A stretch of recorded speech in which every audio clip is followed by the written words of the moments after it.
Fox Sports. We are Fox. We are Ohio.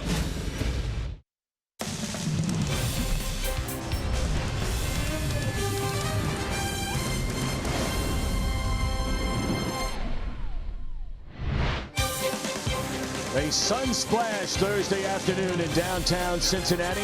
The final game, the rubber game of this three-game series between the Pittsburgh Pirates and the Cincinnati Reds. Hi again, everybody. Alongside Chris Welsh and Jim Day, I'm Tom Brenneman. Welcome, as always, to Reds Baseball on Fox Sports Ohio. Let's get right to it. Luis Castillo started to put together a nice run before a hiccup his last time out. Slightly anyway, Chris, but he's starting to get it together. Well, he is, and I think he's gone back to keeping it simple, Tom. That's the only thing that they're trying to get Luis Castillo to do is to use more of the plate. Of course, he's got a good fastball and a good changeup, but go right back to basics. And when you do that, you're going to do what got you here, and I think he's going to find a lot of success. This Pirate team's a good hitting ball club. They've scored the third most runs in the league, and now they have Josh Harrison back, the Cincinnati Princeton native, and he's looking good. I'll tell you, if all you do is watch Josh Harrison when he plays against the Cincinnati Reds, you're going to think he's got 1 foot in the Hall of Fame because he is that hot against his old hometown team. Of course, he went to high school here. He drilling the ball all over the ballpark. He's an exceptionally good high fastball hitter. We'll see where Castillo goes after him tonight.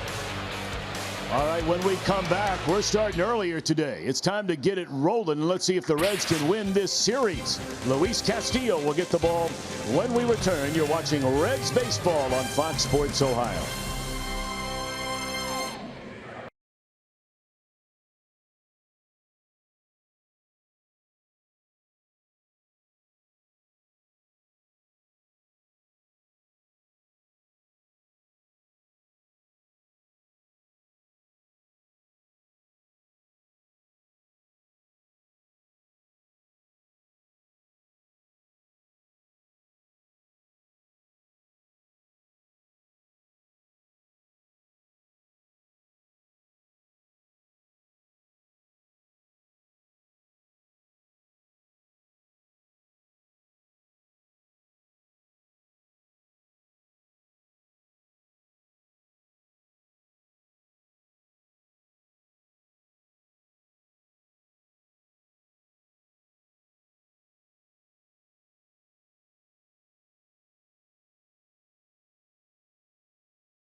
Cincinnati Reds Baseball on Fox Sports Ohio, brought to you by Chevy. Check out their award-winning lineup only at your tri-state Chevy dealer.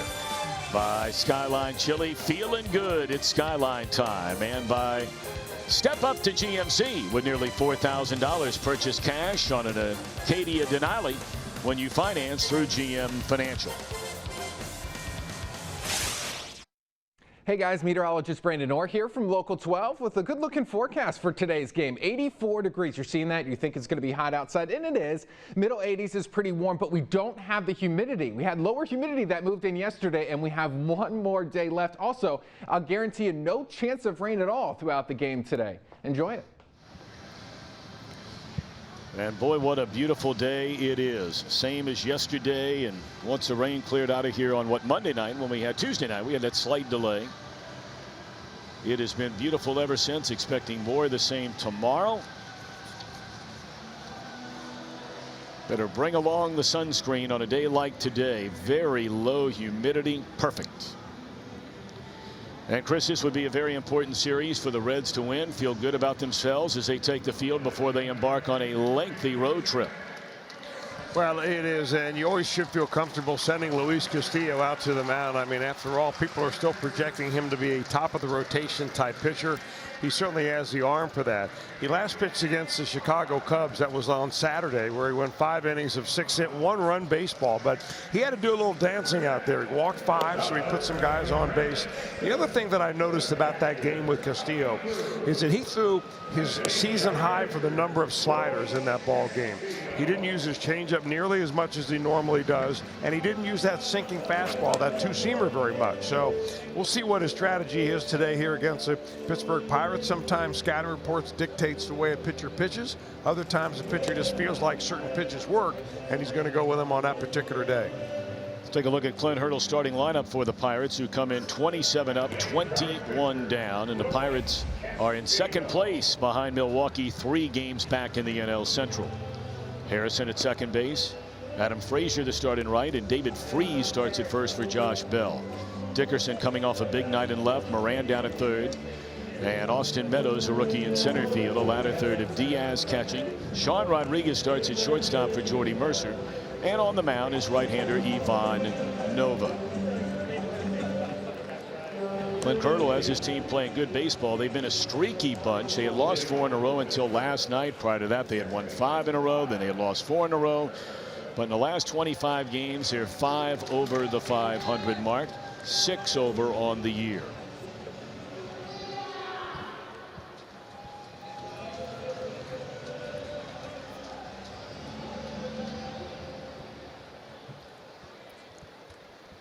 So we are set to go.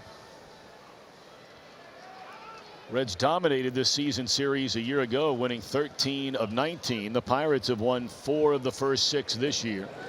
Castillo delivers strike 1, and this one is underway. 79 glorious degrees here today. Andy Fletcher, the home plate umpire, and it's hooked foul, and Castillo quickly ahead at 0-2. Castillo pitched against his Pirate team in Pittsburgh, that 4-game series, the first week of the season, lasting 5 innings, allowing 6 hits and 4 earned runs. He walked 3 in that game.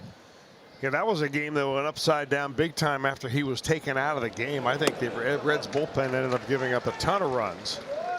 And a swing and a miss and a strikeout for the first batter of the game here this afternoon. That's a changeup that Castillo throws, and you see a lot of side-to-side action right there. Most of the time you're going to get a swing and miss on the change of speed rather than you are on the change of plane or the movement across the zone.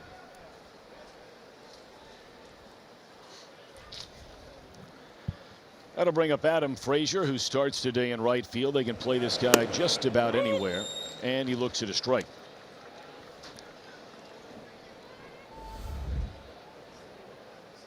His last start came on Friday night. He walked 3 times in 5 plate appearances.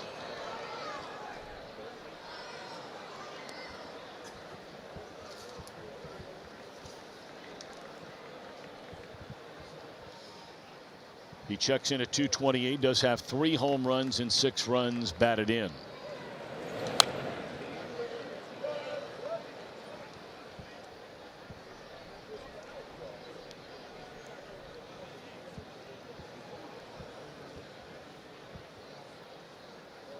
Castillo pumping those strikes right from the get-go. Chris mentioned his last start, he walked 5 batters.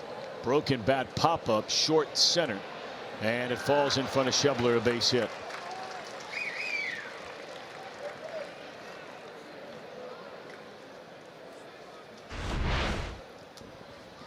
Well, a really good pitch by Castillo. Frazier gets it right on the end of the bat. But, you know, sometimes when a hitter takes a full swing, it just takes an extra second for that outfielder to react to that. And I think the hesitation there by Schebler cost him a base hit.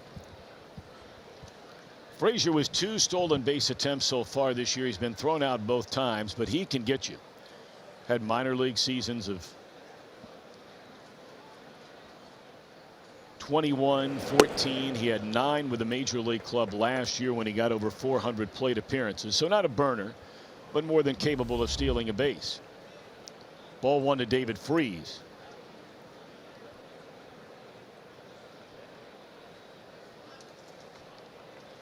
It's only the 3rd start of the year as a first baseman for the longtime third baseman. He's made a dozen starts over at that position.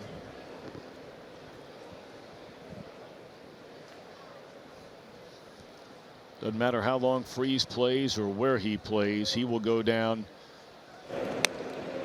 as one of the all-time big names in the history of the St. Louis Cardinals franchise for what he did in the postseason. He was the most valuable player in 2011, not only in the league championship series, but also the World Series.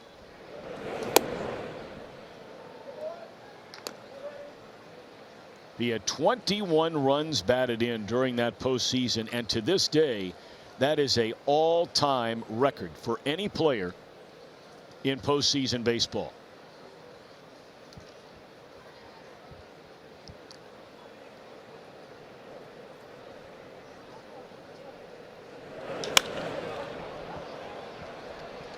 Let's see if Schebler will get to this one. He will, and that's a second out of the inning. The Reds on defense presented by Ford. A lot of changes today. Day game after a night game. Schebler over to center, Winker over to right. Brandon Dixon, his first career start, comes as a first baseman. And Tony Cruz is in there today for Tucker Barnhart. No Joey Votto. A rare day off for really the Reds' Iron Man.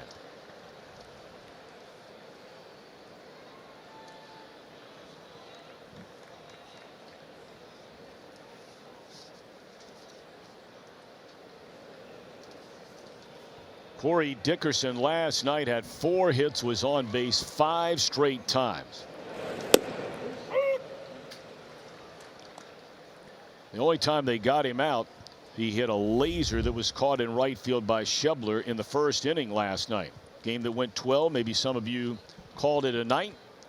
Pirates winning that one on a double by Josh Harrison in the 12th inning. The Reds had the tying run at third with nobody out in the bottom of the inning. Peraza will handle this himself, and that's all for the Buccos. Good start for Castillo. Reds are coming up when we return.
It's a scoreless top of the first for the Pirates. Let's take a look at the Reds starting lineup presented by Jim Riggleman. Jesse Winker to lead things off in right. Jose Peraza the shortstop. Scooter Gennett at second base. Suarez in a cleanup spot. Schebler in center. Duvall in left. The latter third of Brandon Dixon. Tony Cruz and Luis Castillo. 31-year-old right-hander Ivan Nova on the mound. And, you know, if you're going to judge his season, it really depends on what statistics you begin to look at. He's winless in his last 6 games, but his earned run average is reasonably good. And he is excellent, as he always does, an excellent strikeout to walk ratio. 43 strikeouts, only 8 walks. So Nova's not the kind of pitcher that normally beats himself, although he's had a very difficult time picking up a good game against the Reds in his career. Well, you're not lying about that. 9 career starts as Winker hooks one down the right field line. Foul ball. A 3-5 record, an ERA at 4.5. He went 0-4 with an earned run average over 7 in 4 starts last year. And he was the only pitcher the Reds missed in that 4-game series back in April at PNC Park. Only pitcher in their rotation.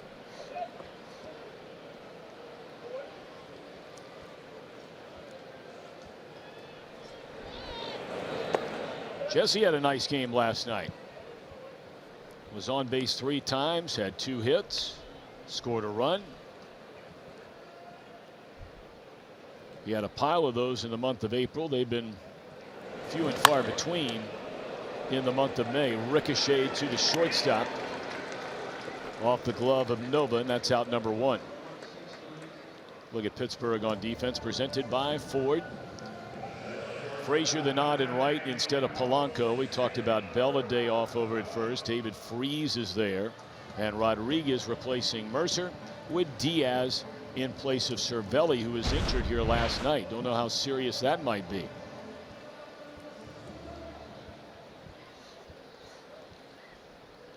Cervelli is having an excellent year.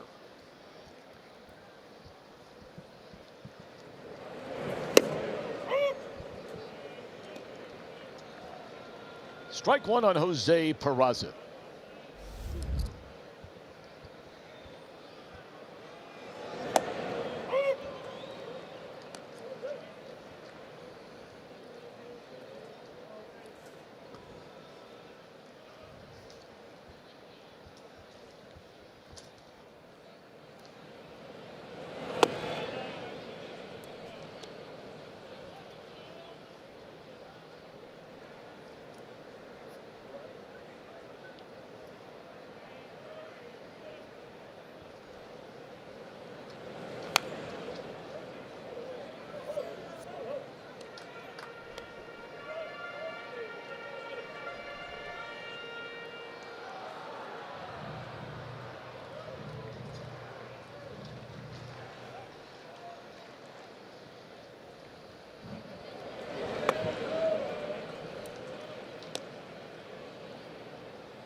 Two balls, 2 strikes on Jose.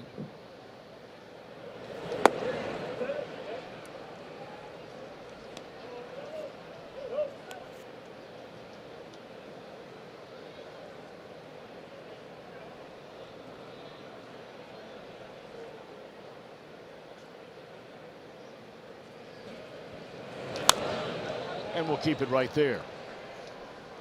Peraza, 251 batter, 2 home runs and 11 runs batted in. On this homestand, Peraza 2 hits and 20 at bats. There have been a few Reds up and down this lineup that have had a tough time on this homestand. Votto just 4 for 23 in getting the day off. Peraza draws a rare walk. And he's a perfect 8 for 8 in stolen base attempts.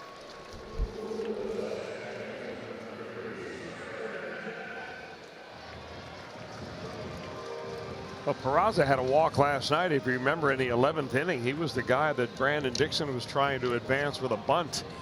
And Dixon was called for runner interference running out of the runner's lane down the first baseline. So that's 2 walks in a row for Peraza. Stop the presses.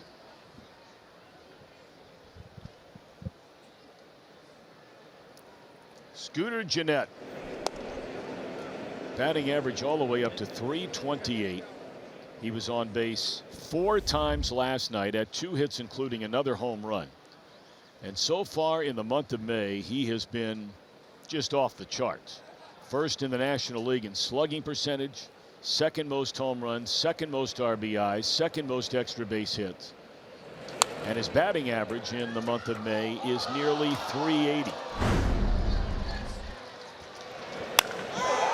Well, what Scooter has done recently as far as hitting the baseball, he has just killed off-speed pitches. And that was a breaking ball and then a fastball we showed you in that sequence right there. But he is one of the leading hitters in the National League with batting average against something that is off-speed. So he's hanging back and keeping his hands back, ready to hit.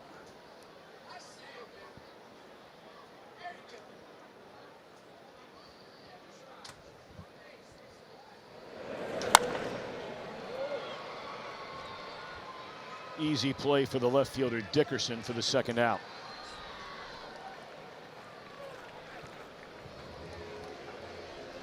That'll bring up the third baseman Eugenio Suarez. Suarez on the homestand, 4 hits and 20 trips to the plate. He does have 3 doubles, has driven in 4, and has walked 3 times.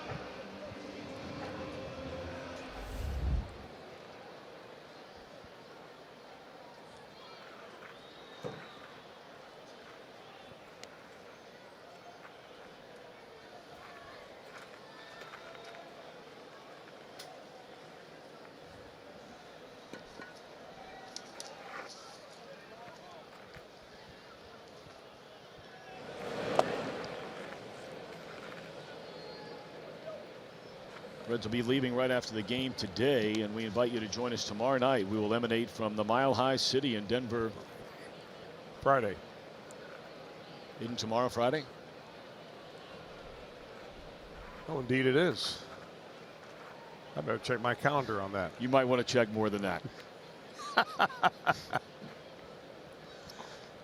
I just know what time I need to be on the bus. I keep it nice and simple. Well, you know, you can move from the bus time to now Friday comes after Thursday. One thing at a time, please. Yeah, I understand. Believe me, I totally get it. You know, it's that old sophomoric philosophy. The more you study, the more you know, the more you know, the more you forget, the more you forget, the less you know. So why study? Oh, right? I forgot all about that.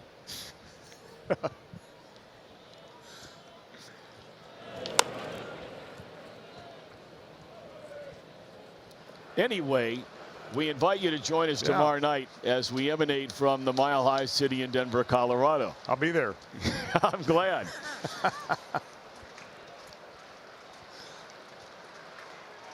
Reds Live will get underway Eastern time at 8 o'clock. Our game coverage begins at 8:30. So that'll be a 6:30 game out there. 2-hour time difference, Mountain Time Zone. 1-2 on Suarez. With Peraza at first and 2 away, scoreless game in the opening inning. He went around, and that's all for the Reds. 1 walk, 1 left. End of 1. We are scoreless.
regular season game. You can do it at home, live, or in the office, or take it with you on the go with MLB.tv. Visit MLB.tv for details. Crystal clear skies above, bright sunshine, top of the second inning. And the rubber game of this three-game series between the Reds and the Pirates. Reds behind Matt Harvey, winners in game one.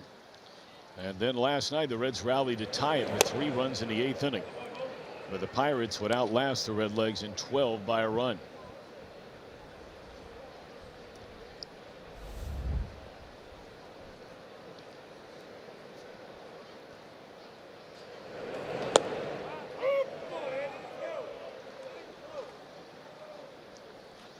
Colin Moran at 271, 4 home runs, 22 runs batted in.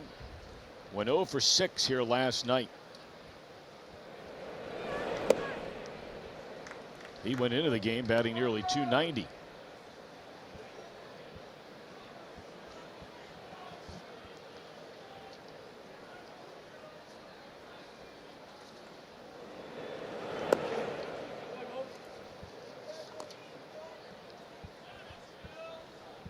Most of the regular players are up around 160, 170, some 180 at bats. Moran's in the 120s because he was not playing every day early in the season. He was sharing time down there with David Freese, and he draws a walk to start the second inning. First walk issued by Castillo, his 21st on the year, but we mentioned he had 5 of them his last start against Chicago. That is a very patient bunch at Cub team. So too are the Pirates. Well, you know, he really pitched out of a lot of jams his last time out. In fact, he stranded a base runner in scoring position each of the first 5 innings that he pitched. And that's a stressful ball game when that happens. I always think that Castillo with his stuff would be a little better if he concentrated on pitching north and south rather than east and west so much, because when he misses, he normally misses on the third base side of home plate, away from a left-hander and into right-handers. He still hasn't mastered that ability to come in on lefties consistently and open up the zone that way. Young kid and still learning.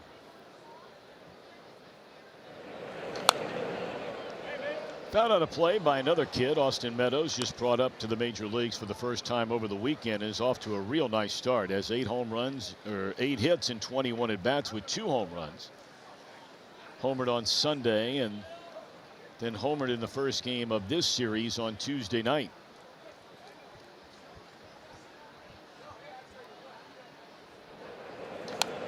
Beat him with a fastball in to get ahead. No balls, now 1 ball and 2 strikes.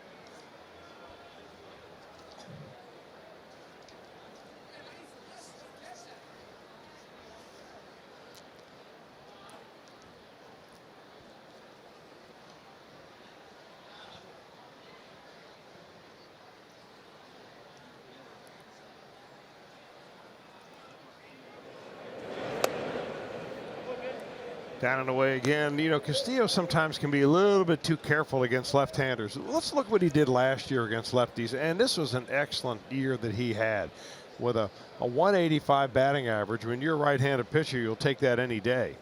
A little bit higher this year. He's given up some home runs, making some more mistakes. Served into center field, a base hit, walk and a single to start the Pittsburgh second inning. That's kind of a good example of that at bat with Austin Meadows and what I'm talking about with Castillo. If he would just kind of have a tendency to come inside, even off the plate, a little bit more to left-handers, you may buy a little bit worse swing. All you want to do is miss the center of the bat when you go back on the outer part of the plate, which he did right there with Meadows, but Meadows still able to get a base hit.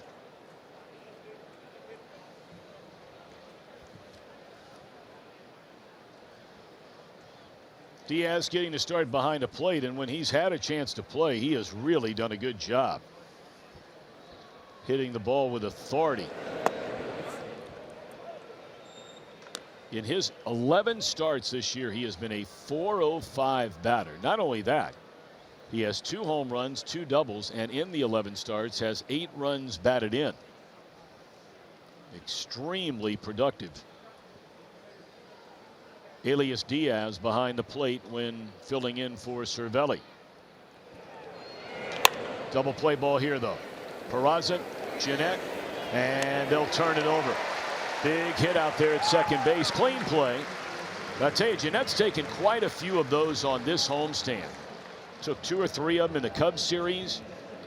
And takes another one here as Meadows is trying to break it up. You know, middle infielders, especially second baseman, are at the mercy as to how hard the ball is hit, how good the peg is from your lead man, and how quick that runner gets from first to second base. In this case, Meadows is a center fielder.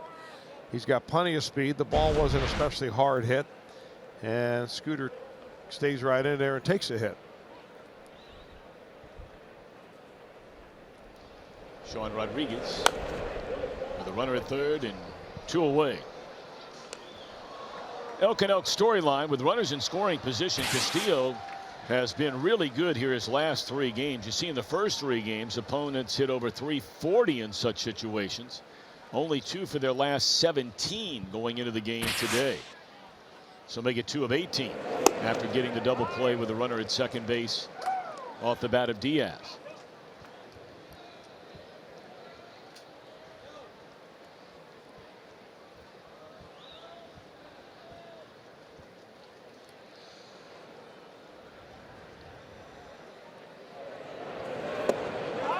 Swing and a miss, and that's all for the Pirates. 2 on, nobody out. Double play ball and a strikeout. No damage done.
Today by AARP. Real good numbers for the Reds right fielder against this Pittsburgh right-hander, including a double, a triple, and a home run. Trying to keep that rolling. Leading things off here in the Cincinnati second inning of a scoreless game.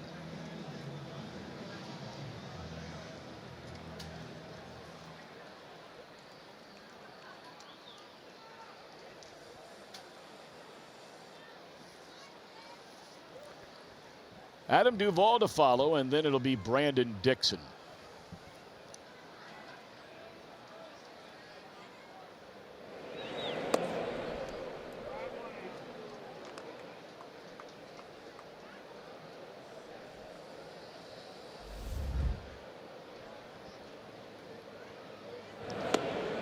One ball and one strike.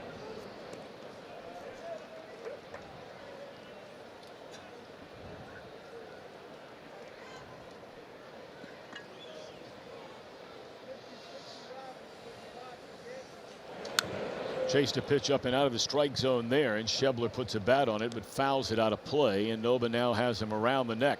He has a tendency to really like the high pitch. He reminds me a little bit of another left-hander in this ball game. Third baseman Colin Moran is the same way. Used to be all left-handers liked it down and in that wheelhouse, but not for Schebler.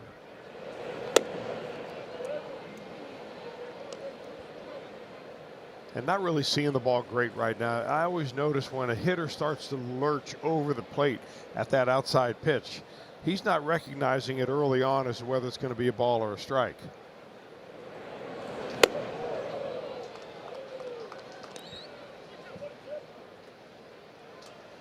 That one could have been easy to recognize.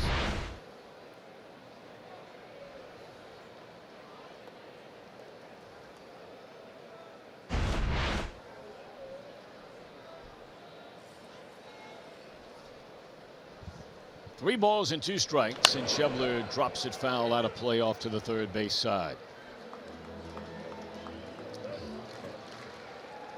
Had a good start to the season, Schebler did. He hit .333 in the month of March, .317 in April. He's dropped off now in May, 10 points below the 200 mark.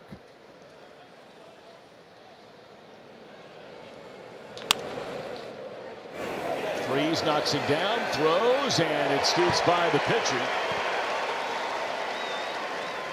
Schebler runs well, but it looked like Freese had a little more time than he thought. But with the pitcher coming over there, that's not an easy play. I'm sure they'll score that a base hit. Well, he makes a nice play to put a glove on it, Freese does, and he doesn't play a lot of first base. So I think he probably panicked a little bit, got rid of the ball quicker than he needed to. And of course, no way that Nova's going to scoop that ball out of the dirt while running full blast over the first base bag.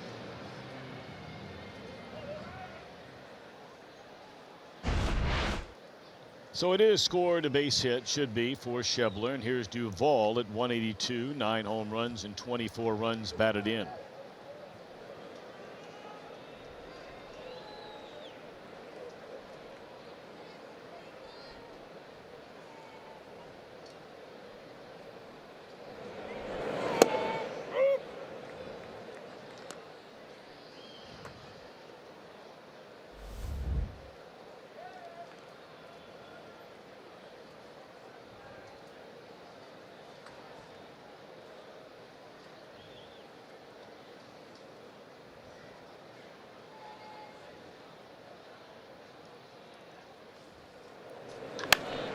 Jumped on that one, but hooked it foul.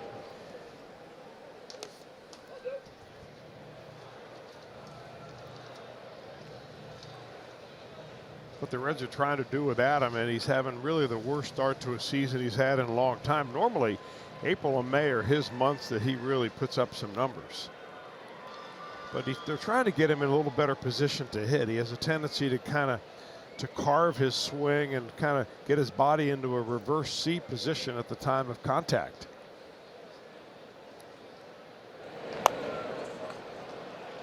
Freese will handle it himself. The runner will advance on to second base. That's a first out of the inning. So here comes Brandon Dixon getting the start in place of Joey Votto at first base. Was brought up on Tuesday from Louisville to fill the roster spot vacated by outfielder Rosell Herrera. They sent him back down to the bats. Made his major league debut here Tuesday night as a pinch hitter. Then last night he pinch hit, stayed in the game to play left field the last 5 innings of the game and went 0 for 3. So 0 for his first 4 is Brandon Dixon. Chance here though to put the Reds on the board and give them an early lead.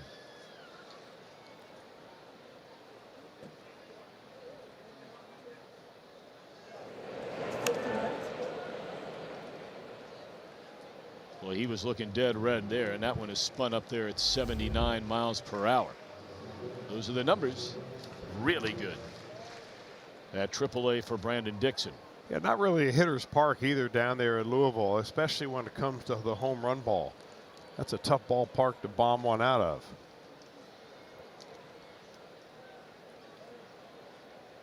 During spring training, this young man hit .325, played a lot. And a one-hopper down to Freese. Easier feed this time to the covering Nova. On to third goes Schebler. 2 are out. And here comes Tony Cruz.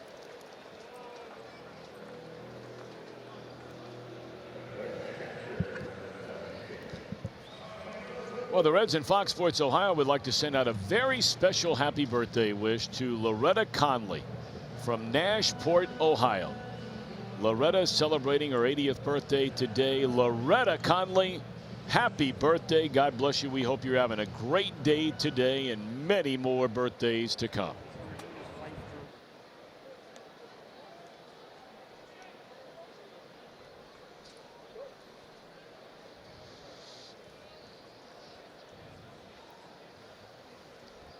Cruz 2 hits and 18 at bats since they brought him up from the minor leagues. That was after Devin Mesoraco, of course, was traded to the New York Mets.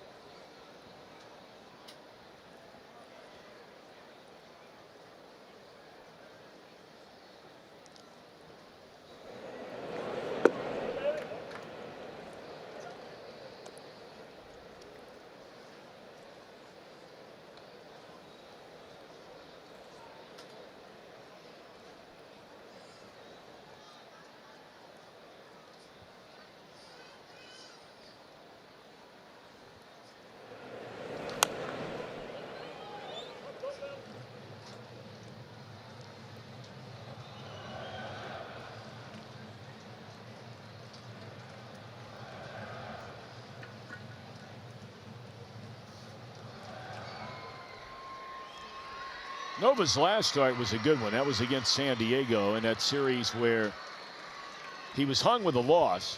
3-2 was the final score in that game. But he threw the ball well. 6 innings, allowed 3 runs, only 2 were earned. Chris mentioned his flawless control. He's not walked about in his last 2 starts, spanning, well, including the game today, 12+ innings.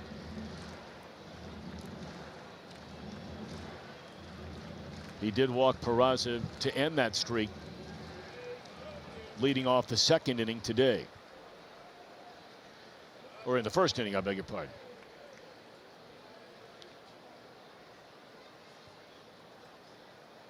Cruz waiting, and the 2-2 pitch.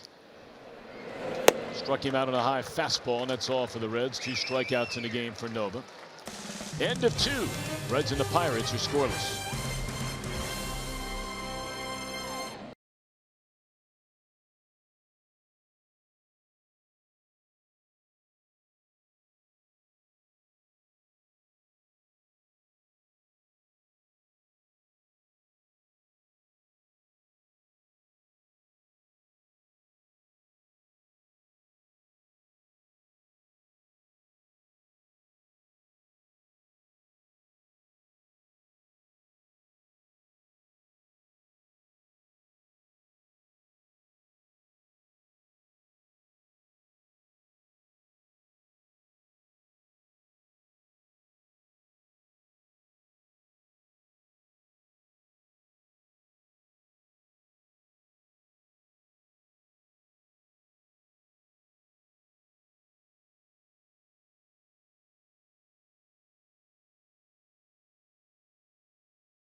That means if a ball goes into the air, a lot of guys need the sunglasses, and some wear the old school flip sunglasses. Scooter Jeanette handed me these in spring training.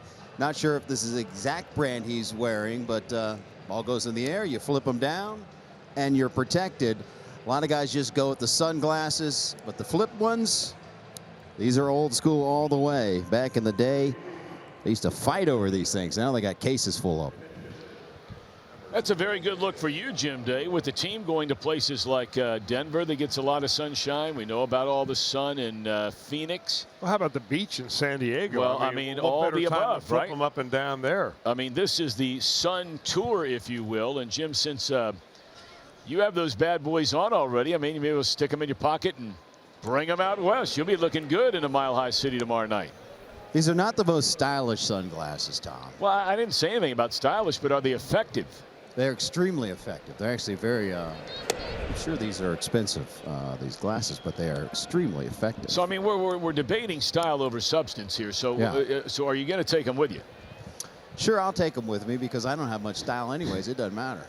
I think I tell you, they may not look good on most guys, but they especially don't look good on you. Hey, listen, I'm very self-aware. I agree with you. No, I actually like very those things. I think effective. they're cool. Of course, there are a lot of people that are saying, well, Tom, you're not cool, so it's only fitting you would think they are cool.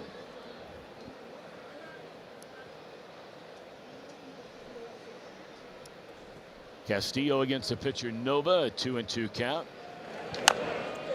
And Castillo will handle that dribbler back in front of the mound. 1 out. Castillo did a nice job in that second inning. Granted, it was the bottom part of the batting order, but Moran led off the second with a walk. Meadows singled him to second base. But then he rolled up a double play on the catcher Diaz and struck out Rodriguez, which allowed the pitcher to lead off this third inning and quickly 1 out.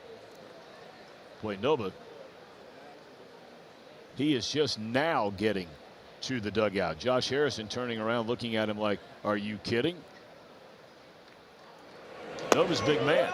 Well, that means Josh Harrison's in a hurry to get to the batter's box here at Great American Ballpark.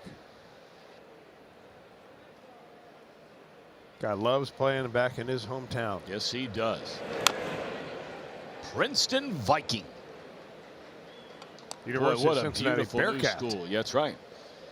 Well, what a spectacular new building they have up there at Princeton. That's the home of both the junior high school and the high school now. I mean, what a beautiful, beautiful place. And of course, they have that great football stadium there. Pat Mancuso, for all those years, was running the show as the head coach of the Princeton Vikings. One of the great guys and one of the great coaches in Ohio high school football history. Man, did he have some players come out of there. Back in my old Channel 5 days, it seemed like we were at Princeton every single week covering them winning state championships.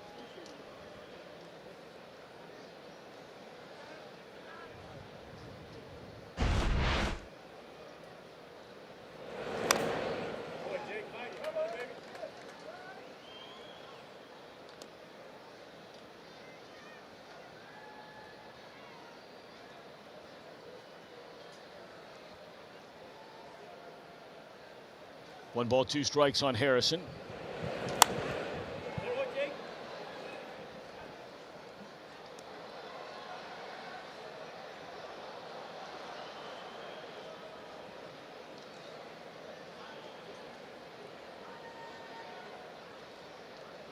And again the 1-2. Just threw his bat at the ball. Breaks the bat in half. The handle in front of home plate. The head in between the plate and the mound. Little slider right there, and he doesn't read it as it being outside of the strike zone. He's just going to get the very end of the bat on it. That's the same part of the bat that Frazier got and dumped one into center field in the first inning.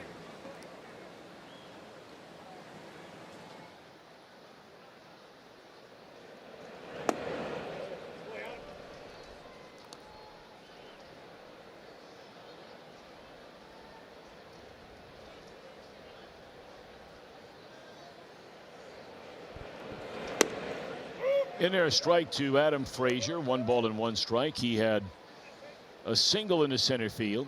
little pop-up that Schebler came charging in on and was about a step short.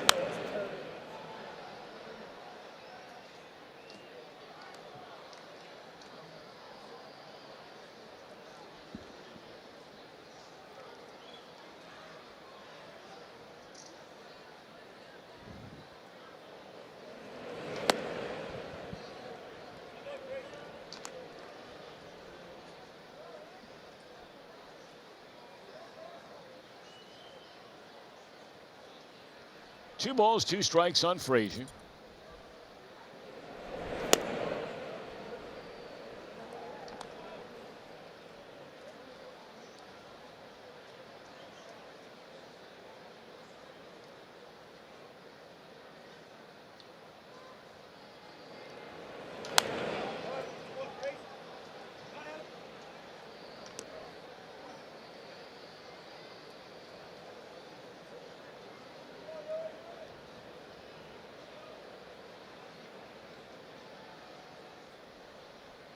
Cruz hanging a sign. Castillo a nod of the head and the payoff pitch.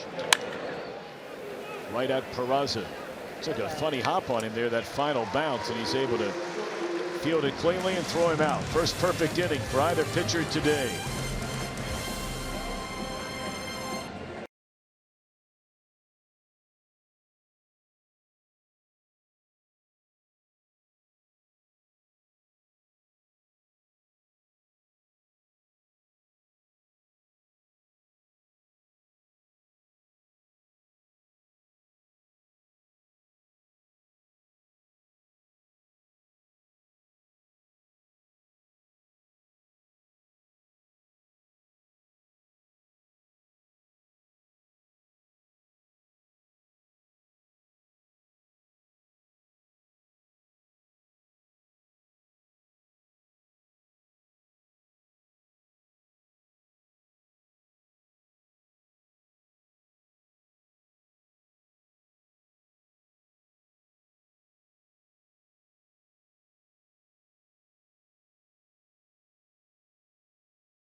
College Advantage Redlegs Run. That's Saturday, June the 2nd, next Saturday. Sign up today. They have a 10K or a 5K. Bring the family. Enjoy the 1 mile family run or Gappers Kids Run. Participants get a race t-shirt and a Reds ticket voucher. And they have a big post-race party in the Kroger Fan Zone. It's always a lot of fun. Very popular run here in Cincinnati. For more information, log on to Reds.com. Pitcher to lead off the bottom of the third, as the pitcher did in the top of the inning. Castillo, some success as a batter this year. 4 hits and 18 at bats.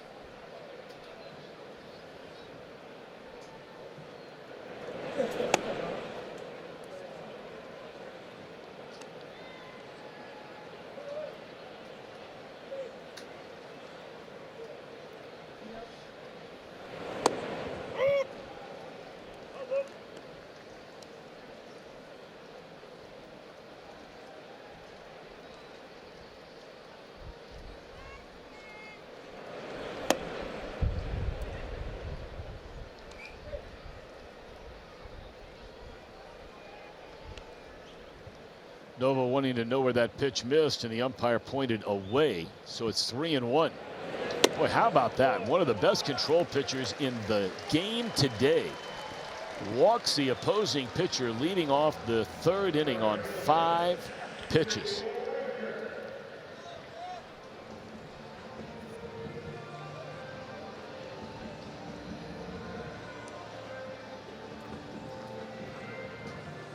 That brings up Jesse Winker. Winker hit a high bouncing ball that ricocheted off the glove of Nova, but found its way into the glove of the shortstop Rodriguez, who threw him out in the first inning.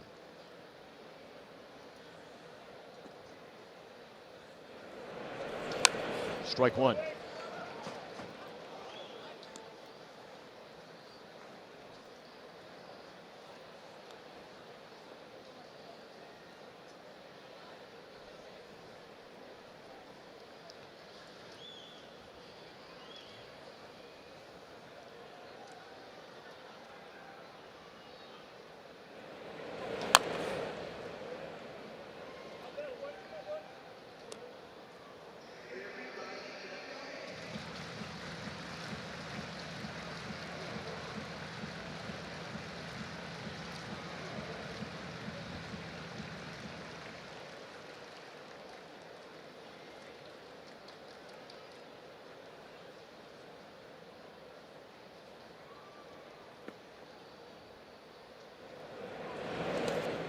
That's a real nice block right there by Diaz, preventing Castillo from advancing on to second base.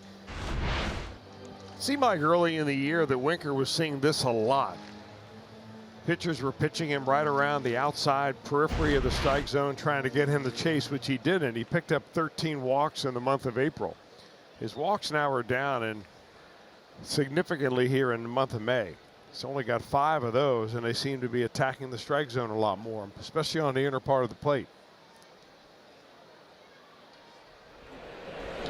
Hooked into right field, a base hit by Winker.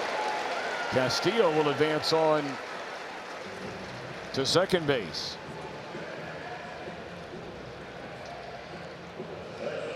Well, he got a ground ball, Nova did, and he's a ground ball double play specialist, but this one finds a hole between first and second, a little bit of room over there, and that's where Winker is able to shoot that ball.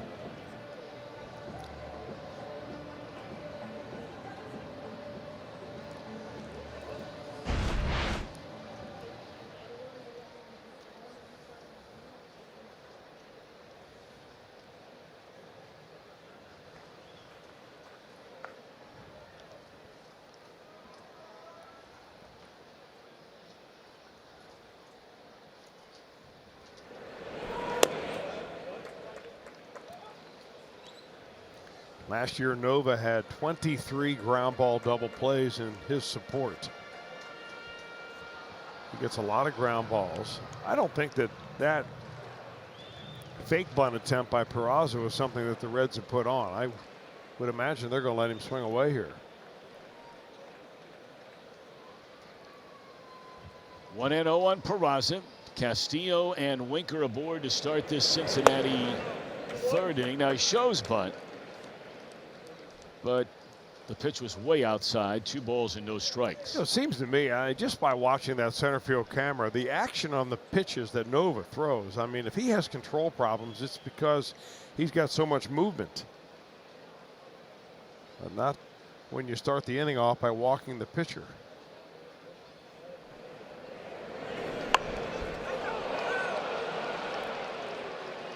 And that did not look like he was trying to bunt for a sacrifice. No, but that's a play right there. Had Nova had his wits about him, he could have let that ball just drop, and they would have been able to get a forced play at third and then a forced play at second.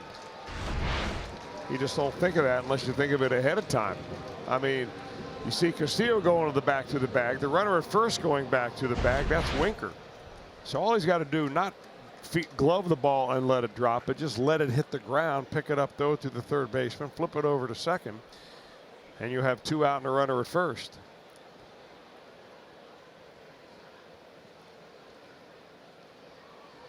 All right, so now Scooter Gennett with runners at first and second and 1 out. Bottom fell out of that pitch. Here's today's IGS bringing the energy, and my oh my has he brought the energy. We told you, you know, since May 1st he was first or second and everything. You back it up 6 days from there, and he's #1 in average home runs and RBIs among all National League players. Very strong candidate. We still have quite some time to go here in the month of May to be the National League's Player of the Month. We're sitting on May the 24th today. And Scooter's going to finish the month, or at least the next 3 days, with a chance to put up some real good numbers in a great hitter's ballpark. Now, granted, they have the humidor and all that kind of thing, but I mean, Denver is Denver. And he'll play there the next 3 nights.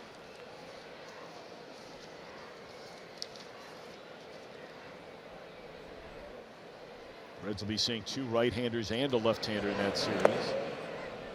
And another ball blocked in the dirt by Diaz.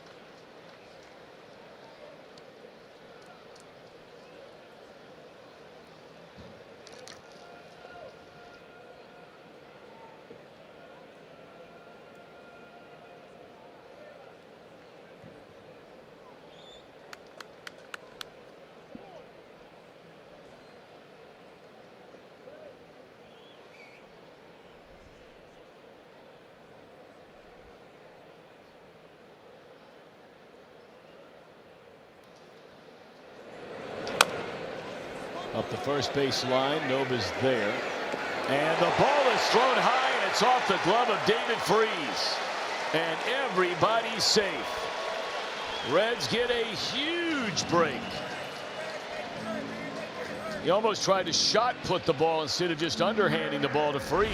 Well, he was over by the line by the time he got it. He's not the most agile guy, but he comes over, slows himself down, and just kind of, I think, tries to throw it over the head of Jeanette, making sure it doesn't hit him in any way. And he ends up throwing it literally over his head and nearly over the head of the first baseman, Freese. And, you know, you see a little bit of the inexperience of Freese there on that play, because on a ball like that, you know, the real good first baseman will put, say, their left foot on the bag, and then they will put the rest of their body in fair territory. Now watch, Freese is basically standing on top of the bag instead of opening himself up more. Well, right there, he gave him a lane. I beg your pardon. I think he's got a really good throwing lane right there. Yeah, that was perfect. The inexperience I think that Freese shows right there, Tom, and you're right, is that he doesn't go into foul territory to catch that ball and keep his foot on the bag. You know, you see a lot of first basemen kind of shift across the bag sometimes, depending where the throw is, but no excuse for that bad of a throw by Nova. I mean, he's only 15 feet away. And I owe David Freese an apology. That's the 3rd error on Nova this season, and you can see he's got his problems fielding his position, but Freese was in a good position there. All right, so they are loaded for Eugenio Suarez, who struck out swinging his first time up today. Scoreless game, last of the 3rd. Ball 1. Well, he's facing now, you know, there are some hitters in this Reds lineup that have really had their way with Ivan Nova. One of them is Suarez, a 389 hitter and 18 at bats.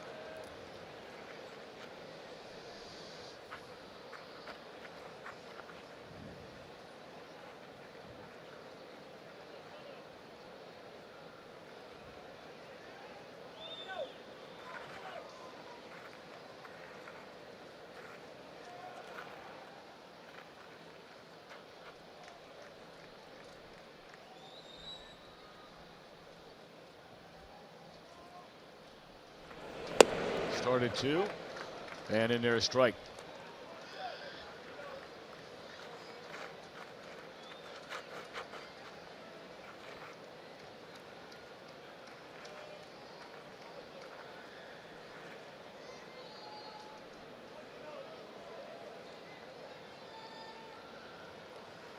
Bases loaded for the Reds with 1 out in a scoreless game, and Nova turns it loose. Low and inside, 2 balls and a strike.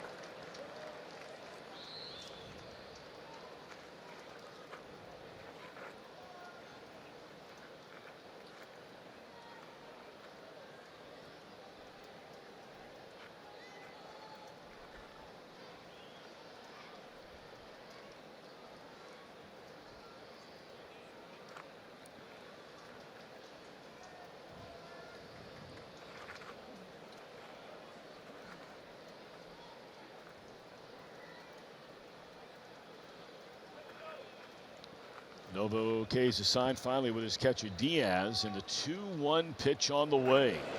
Had a good rip at that one and fouled it back.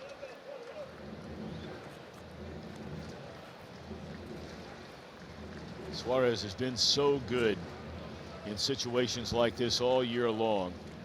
Co-leader with Scooter Gennett and runs batted in.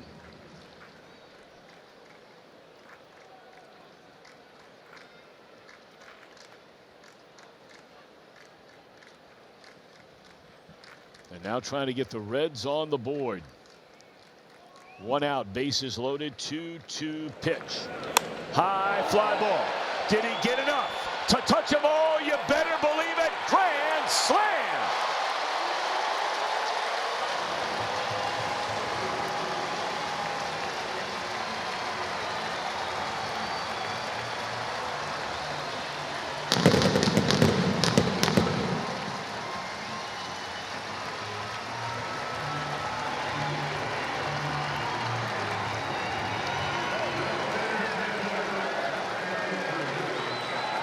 What a year, what a year, what a year Eugenio Suarez is having. Well, a hanging curveball right there on the inner third of the plate. Nova knows it immediately. So does Suarez. If this baby stays fair, it's got plenty to get out of the ballpark. And Nova really can't look anywhere beyond himself to find blame for this inning. Walking the leadoff hitter in the inning, the opposing pitcher, making an error on the little easy ground ball by Gennett, and then hang a curveball with the bases loaded. How about that? A grand slam. We've seen 2 of them by the Reds in this series. Scooter Gennett had one a couple of nights ago when he drove in 6 of the 7 runs, and for Suarez, a 3rd grand slam of his career.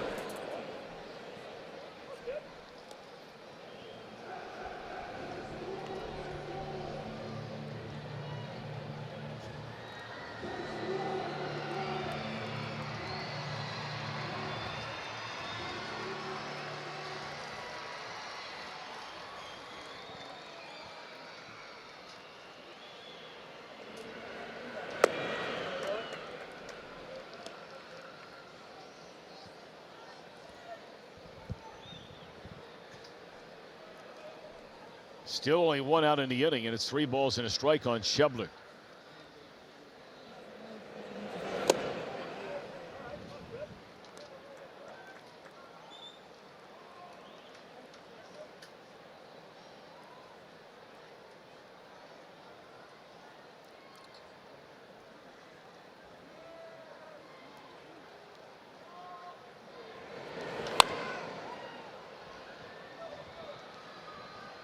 Moran camped underneath this one in the outfield grass, and he had to look that one all the way in.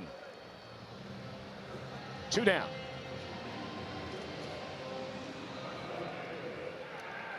Well, when you think about what Suarez has done this year, and he was out from April the 9th until April the 25th. So, you know, most of these other guys are playing. Votto, for example, 49 games, Peraza 49, Gennett 48, Hamilton 48, Duvall 49. You get it. For Suarez, 33. And he has 38 runs batted in.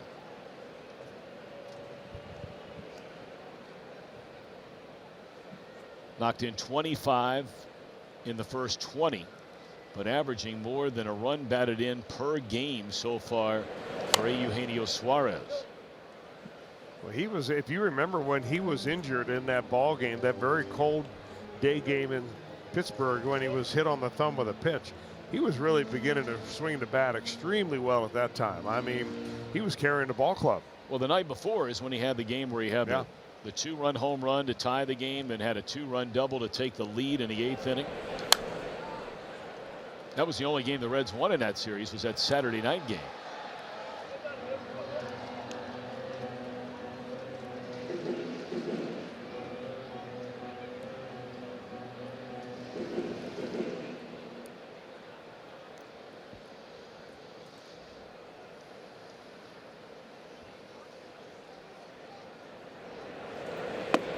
Swing and a miss by Duvall, but Eugenio Suarez with the bases juiced says take that, and the Reds with a 4-0 lead.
Reds baseball on Fox Sports Ohio, brought to you by Cincinnati Children's, changing the outcome together.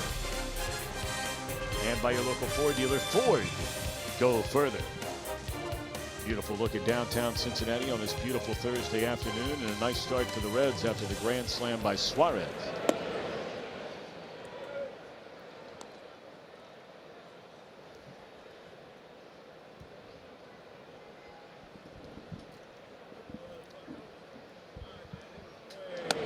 So this is a game now, Castillo.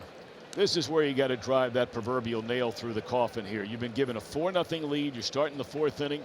His pitch count's been pretty reasonable today. He's walked 1. He struck out 2. He's allowed 2 hits. And you make it a nice quick inning. I mean, going 2-0 to every hitter, you can still get them out, but you want to make sure that you take it right to them right here, get your team back off the field, and get Nova back on the mound.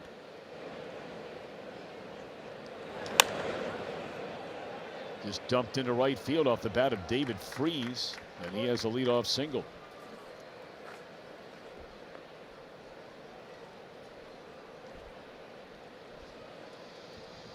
Freese not a base stealing threat by any stretch of the imagination. And here comes Corey Dickerson, who's very much a threat at the plate. Dickerson hit a ground ball that turned into a force out to the shortstop Jose Peraza, his only time upending the 1st inning. They've really not hit the ball hard at all here this afternoon, early going against Castillo.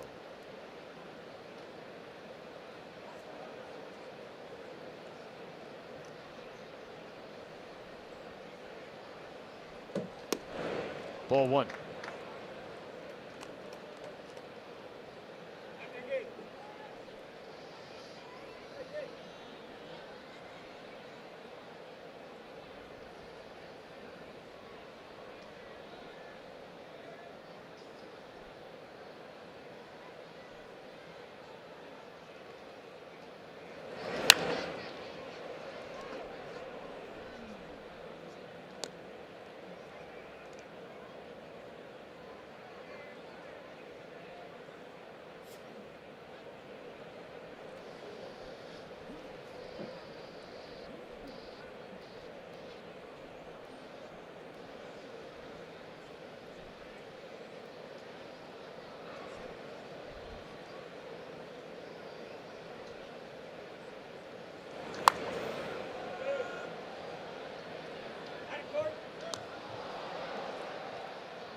Ball hit hard into right center field, but Schebler's there to get it. That's the hardest struck ball by far in this game so far today by a Pirate batter against Castillo. FS1 Saturday, the Rangers take on Kansas City. Coverage begins at 4 Eastern on FS1. Then a big series over the weekend. The defending world champion Astros take on Francisco Lindor and the Tribe. It all happens at 7 o'clock Eastern on Fox. Or stream it live on Fox Sports Go.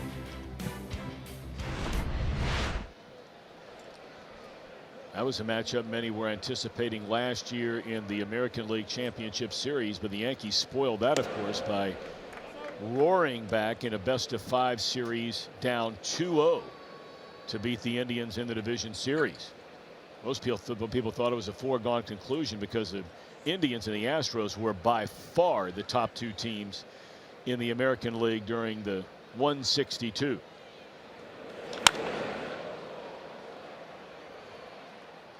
Moran a fly ball to center for the second out.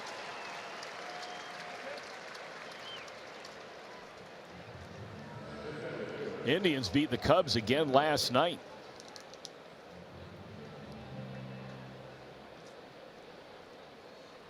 So that was a quick 2-game series sweep for the Tribe. They start that 4-game series tonight in Cleveland against the Astros. Cleveland won that game last night 1-0, beating John Lester. Cubs will host the San Francisco Giants starting tomorrow.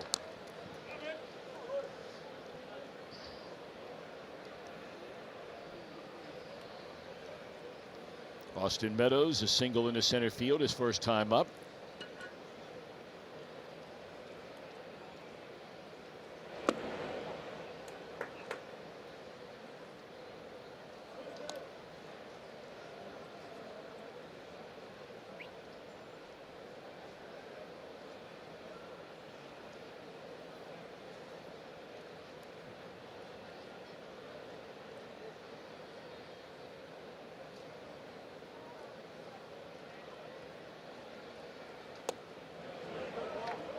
Looks like Castillo, at least today, is trying to get that ball on the first base side of home plate inside the left-hander, something that earlier in the year he didn't seem very comfortable trying to do. Bad news is he's not been right on the corner. The good news is he hasn't left pitches out over the plate when he misses his spot. He's missing inside off the plate.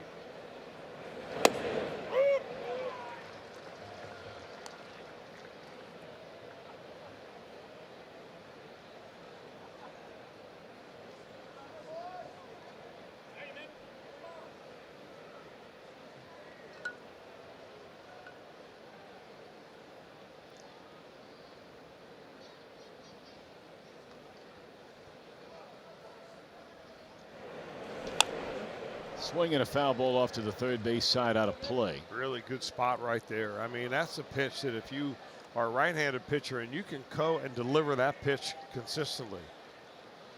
I mean, that's in that no-man area for a left-handed hitter, where if you let it go, it's got a chance of catching the plate. If you swing at it, it's very difficult to get the barrel on it.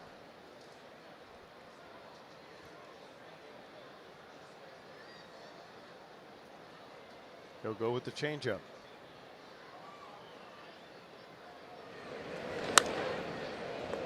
Sharply hit, but right at Jeanette. Castillo cruising along, allows a leadoff single, retires 3 in a row, and has a 4-0 lead after 3.5.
Nighttime baseball made its debut, and it happened at Crosley Field when the Reds beat the Phillies 2-1. The first ever Major League game played under the lights. President Franklin D. Roosevelt pushed a button at the White House to turn on the lights. In that year, the Reds played one night game against all NL teams, 8 games in total, and the game was forever changed after that. There's no denying that on so many different levels, and of course television became such an enormous factor in revenue and rights fees and so on and so forth, and playing night baseball was really the advent of so much of that, changing the entire landscape of the game as we know it today. Of course, the Cubs would not start playing baseball until 1988. And now they're playing. And there's the first major league hit for Brandon Dixon. Congratulations, Brandon Dixon. In his 6th big league at bat, shoots one into right field for a base hit.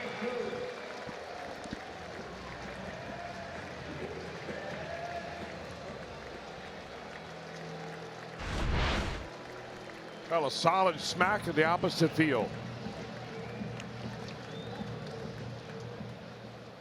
He showed a lot in spring training time. We've talked about that, and there were a lot of people thought that he should have been on this roster right at the very beginning of the season based on what he did down at Goodyear. And he's going on the first pitch. And Tony Cruz almost got hit in the chest with that pitch. That was an obvious hit and run right there.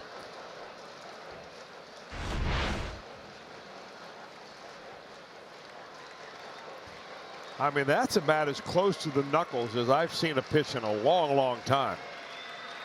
How that bat stayed together, I'll never know. And think of how thin that part of the bat is, that he actually made contact with that ball without it hitting him in the chest.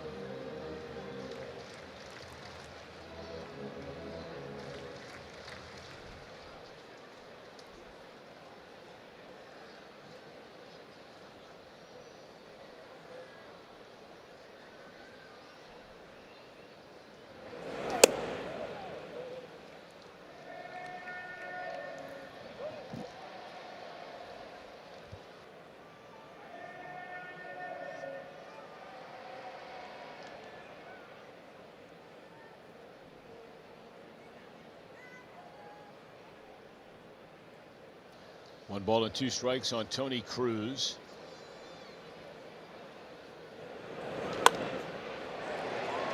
And there's one and a double play.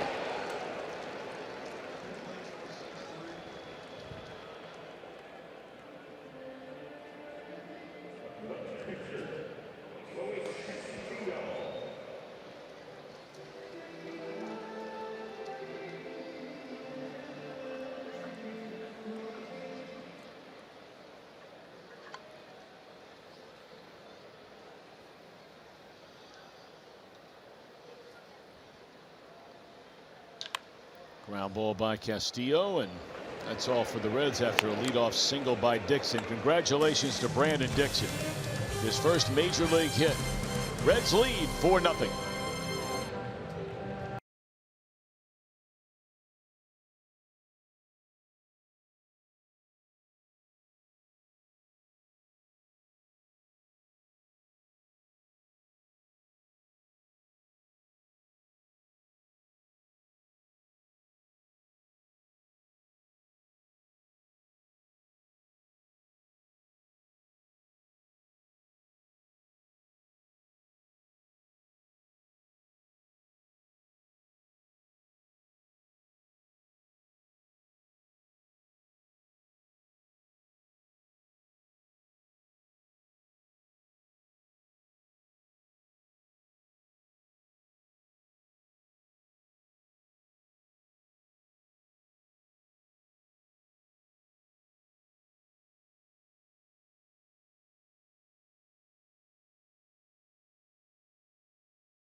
matter where you serve or when you served, we stand ready to serve all military families. As part of the Ohio Lottery postgame concert series, Cincinnati's own Walk the Moon will be performing a live concert out on the field Saturday, July the 28th, and everyone with a ticket to the Reds game at night can check out the band Walk the Moon. Very popular all across the country. For tickets, visit reds.com/concerts. Love to have you down here for July the 28th. Let's take a look who's in town on July the 28th. That'll be the Fightin' Phils, the Philadelphia Phillies.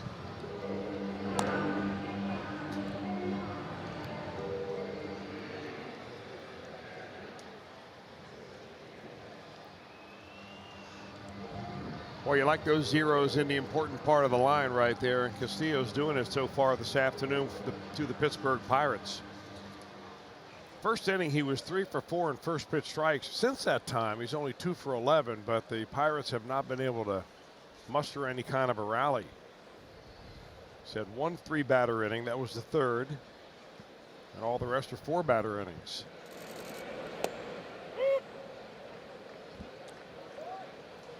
So Castillo to face the latter third. Diaz, Rodriguez, Nova. Diaz arguably is the biggest batter that Castillo has faced in this game. That was with runners at first and second and nobody out in the second inning, and he got Diaz to hit into a 6-4-3 double play, wound up stranding a runner at third, striking out the final batter Rodriguez in that inning. And gone on strikes is Diaz. That's 3 of them now for Castillo. And now a quick message from Miami Valley Gaming. Get ready to get lucky.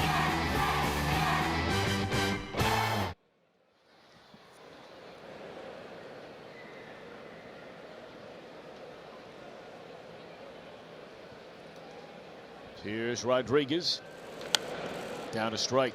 The strikeout pitch that he got on Diaz right here may be the best two-seam fastball that he's thrown all day. 95. Look at the sinking action on that. And that really comes from that adjustment that Castillo has made with his arm slot.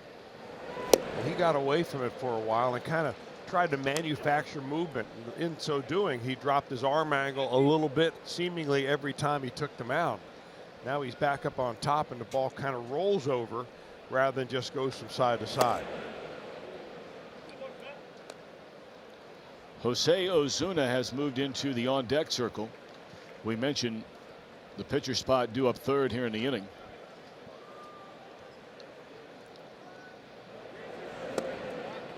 Pretty nasty right there, and it's back-to-back strikeouts.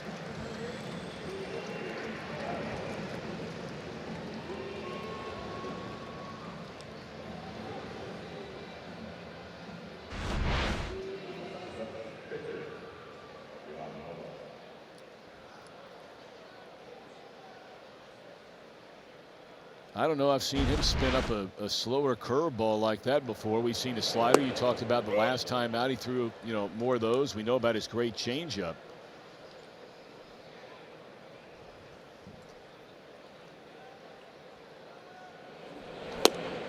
And Nova will bat after all with the bases empty and 2 outs.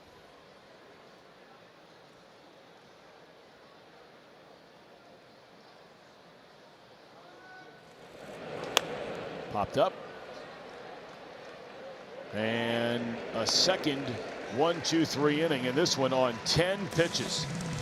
Castillo cruising through the front 5 with a 4-0 lead.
And as always, from the Fox Sports Ohio condominium, it's the Reds Live, the post-game edition. It's presented by Performance Kings Honda.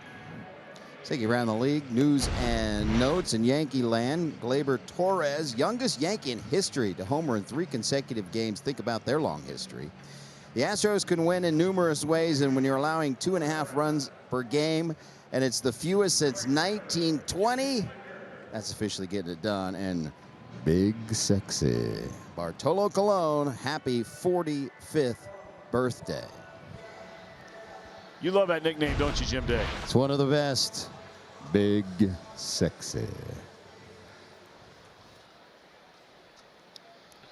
All right, Big Ivan Nova takes him out. And he'll be facing the top of the Reds batting order. Third time today that Winker has led the inning off. He grounded out in the first, and he singled and scored on the Suarez grand slam in the third. Hey, one thing about the Jim Riggleman lineup, you better check it when you get to the ballpark every day, because he has a tendency to play with it a little bit based on matchups, based on maybe some intuition. Of course, when Billy Hamilton is in the game, Hamilton bats 9th and the pitcher bats 8th. Today, Castillo, the pitcher's in the 9th spot.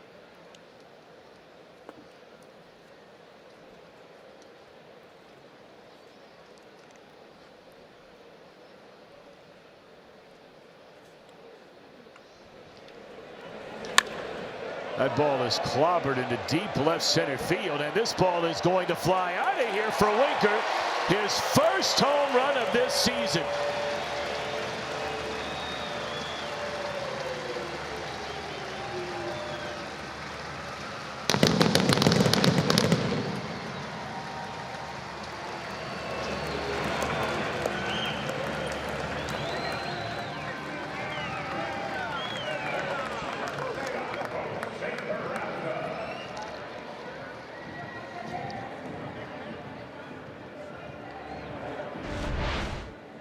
Well, he got a whole bunch of this one. He just went right with that pitch, a 94-mile-an-hour fastball that kept carrying and carrying. And the second home run of the day for the Reds. And you saw his teammates giving him a silent treatment down there. He nobody acknowledging him for that home run. That'll change here in a minute. That's good stuff. Sal Romano gave him a head fake, and now they break the ice.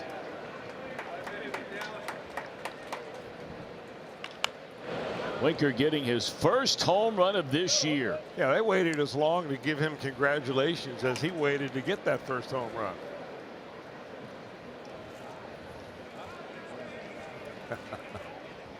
Checking in with Joey Votto. Yeah, got to make sure he gets a handshake from the boss. Number off the bat of Peraza, thrown out by Harrison. So that makes it a 5-0 game on the home run by Winker. I mean, relief for Winker. I mean, look, he's never been known as a big home run hitter. In an era where many felt the ball was juiced last year, you know, he had a handful of them. And still waiting on number 1 this year until today.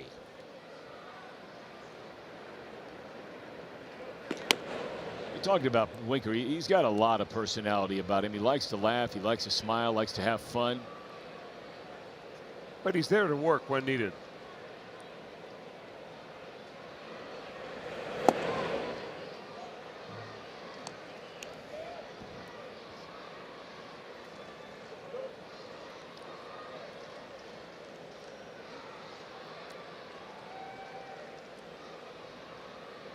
One ball, one strike on Jeanette. And now 2 balls and a strike. Scooters fly to left, and he reached on that error, and that was a big error by the pitcher Nova. Reds had runners at first and second.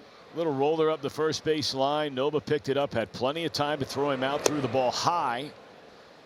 And not sure Freese ever saw it once it went over the base runner's head. It ricocheted off his glove and rolled into foul ground. Everybody was safe, and that set the table for the next batter, Suarez, who clubbed the grand slam. Breaking ball, strike 3, and Scooter knew it. 4 strikeouts for Nova. If they read, it's a home run off that Toyota sign in right center today. Jennifer Melvin of Amelia, Ohio, will win that Tundra.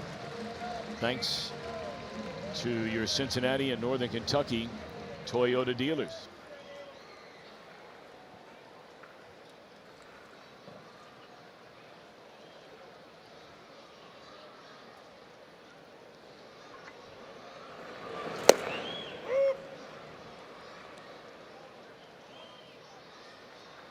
Strike 1 to Suarez. Clubbed his 8th home run. It was a grand slam, the 3rd grand slam of Suarez's career.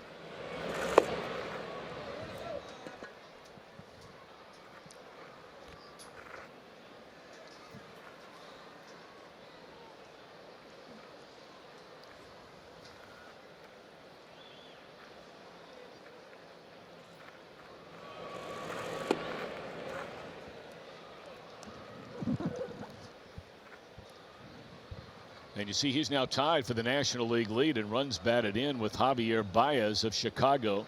We'll see Trevor Story the next 3 nights.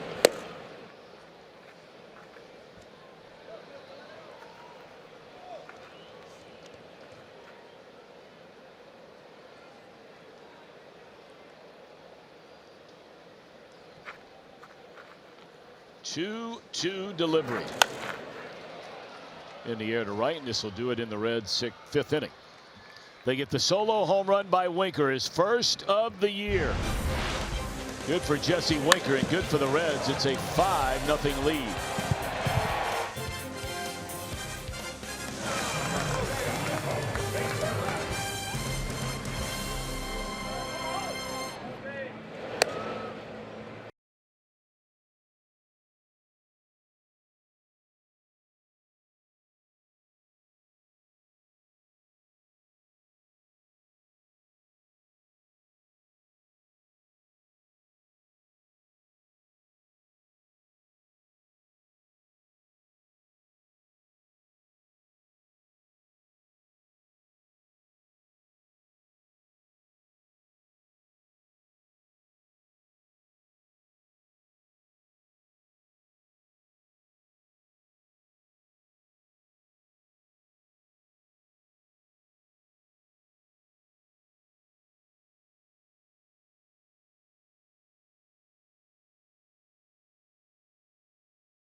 Presented by authority of the Cincinnati Reds, it may not be reproduced or retransmitted in any form, and the accounts and descriptions of this game may not be disseminated without the express written consent of the Cincinnati Reds. So here we go in the 6th inning. The Reds with a 5-0 lead.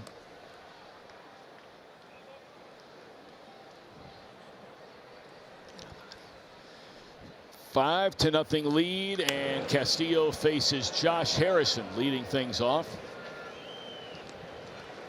And that's the first out here in the 6th inning. Boy, he's looked really good today, hasn't he, Chris? He really has. It looks nice and relaxed. Of course, the 5-4 spot will do that for you after Jeanette hit the home run. But I mean, he's been around the plate. He's really taken the game right to the Pirates. Started off the last inning by striking out the first 2, then getting an easy pop-up. So 7 in a row now for Luis Castillo. Here's Adam Frazier. Always nice to see Mr. Perfect Tom Browning. Yes, it is. Stopping by the booth.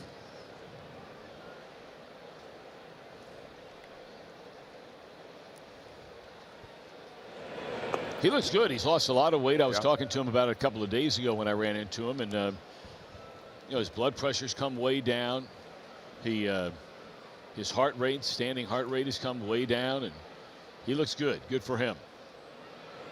Well, that must sound like an old man conversation you guys had. Well, it was, but I mean, I had not seen him in quite some time, and it's noticeable how much weight he's lost. I mean, he really looks good. Best I've seen him look in years. He does look good. And doing a lot of things out here for the ballpark for the Reds. Doing many appearances over in the Hall of Fame. Visiting some of the premium suites. Doing a lot of speaking. I know that they have him in here to have some special batting practice for fans that can, I don't know, they bring a group in and work that out through the group ticketing department. Well, he's a perfect guy for that kind of a role. Although I still think he has a tremendous amount to offer from what I hear from other people, not from him, but a tremendous amount to offer young pitchers. He was a pitching coach in the Reds organization for many years. Yeah, I agree with you 100% there. Just a different type of pitching coach, one that didn't really concentrate so much on mechanics and X's and O's, but kind of told stories about the things that you need to do to adjust to make an adjustment to move up the ladder.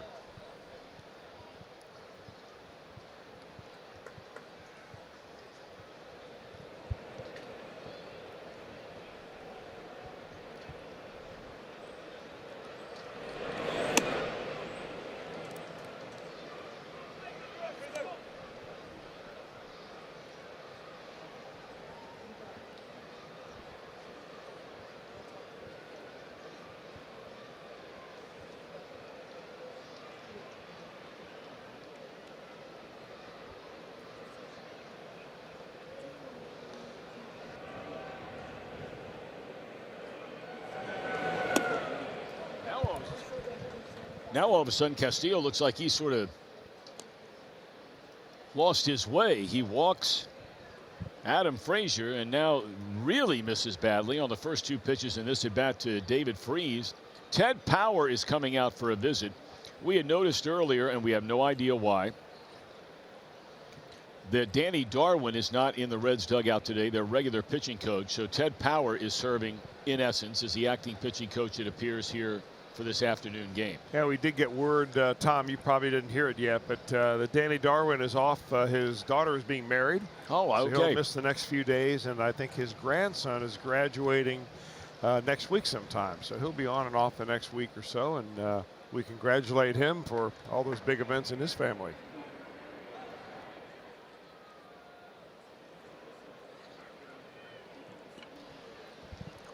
Well, congratulations to the Darwin clan. I mean, that's a big weekend. I saw him downstairs in the parking lot earlier this morning and was heading out. But, you know, sometimes you get dropped off, especially travel days. You'll see guys kind of in and out, drop off a bag, and then come back a little bit later. Didn't have to be to the ballpark as early as normal today. The entire traveling party, those at uniform personnel. A game last night was 4 hours and 31 minutes.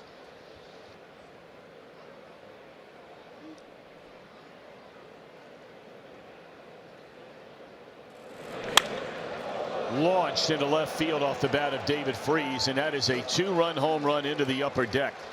And all of a sudden 5-0 is a 5-2 game, and for whatever reason the sixth inning is an inning that Castillo has just really struggled trying to get through this year.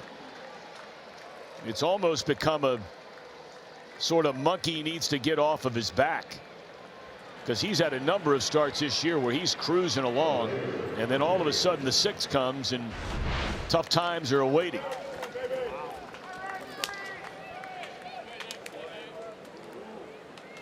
Well, there's a couple of different ways to measure that, Tom, whether it's a sixth inning or whether it's up around the 90 pitch mark. And there are ways to break it down. And the way I've looked at it is for Castillo, when he gets right around that 90 pitch mark, that batting average just shoots from, you know, around 100 in the previous 15 pitches, say for instance from pitches 76 to 90, you know, the batting average is 0.36, but from 91 to 105 it shoots up over 460. Wow. So that may be coinciding with the third time through the order. You know, a lot of different commingling factors there. But he did not look the same in this inning with the base on balls to Frazier, and then when he got behind an account to David Freese.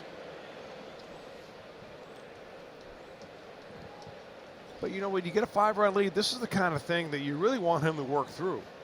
You don't want him to, you know, bail out here in the 6th inning. I know that's something that Danny Darwin has talked to him about. Swing and a miss by Dickerson. And that's a second out of the inning. I've got 6 of them now for Luis Castillo. Look like a changeup that he feathers right on the outer part of the plate.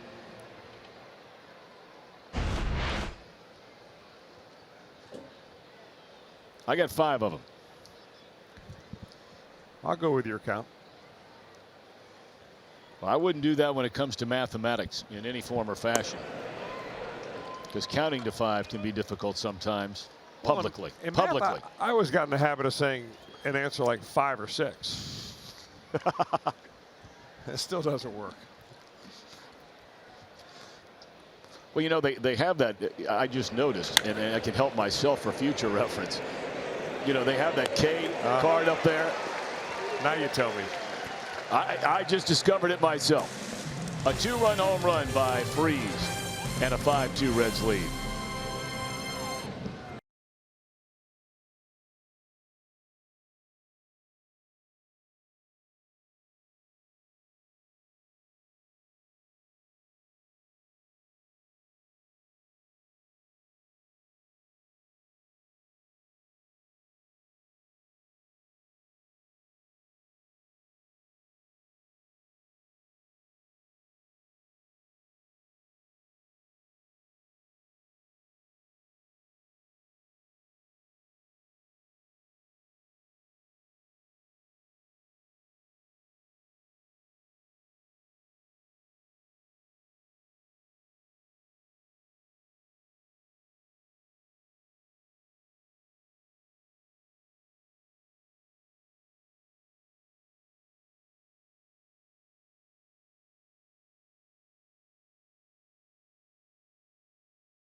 Up to celebrate Bike Night at the ballpark. You can get a Bike Night ticket package, which gets you as an exclusive Reds and Harley Davidson t-shirt, ticket to the game. Plus there's free motorcycle parking available outside the ballpark, and a portion of each package sold will benefit the Sonny Kim Fallen Officers Foundation. Purchase today at reds.com/themes.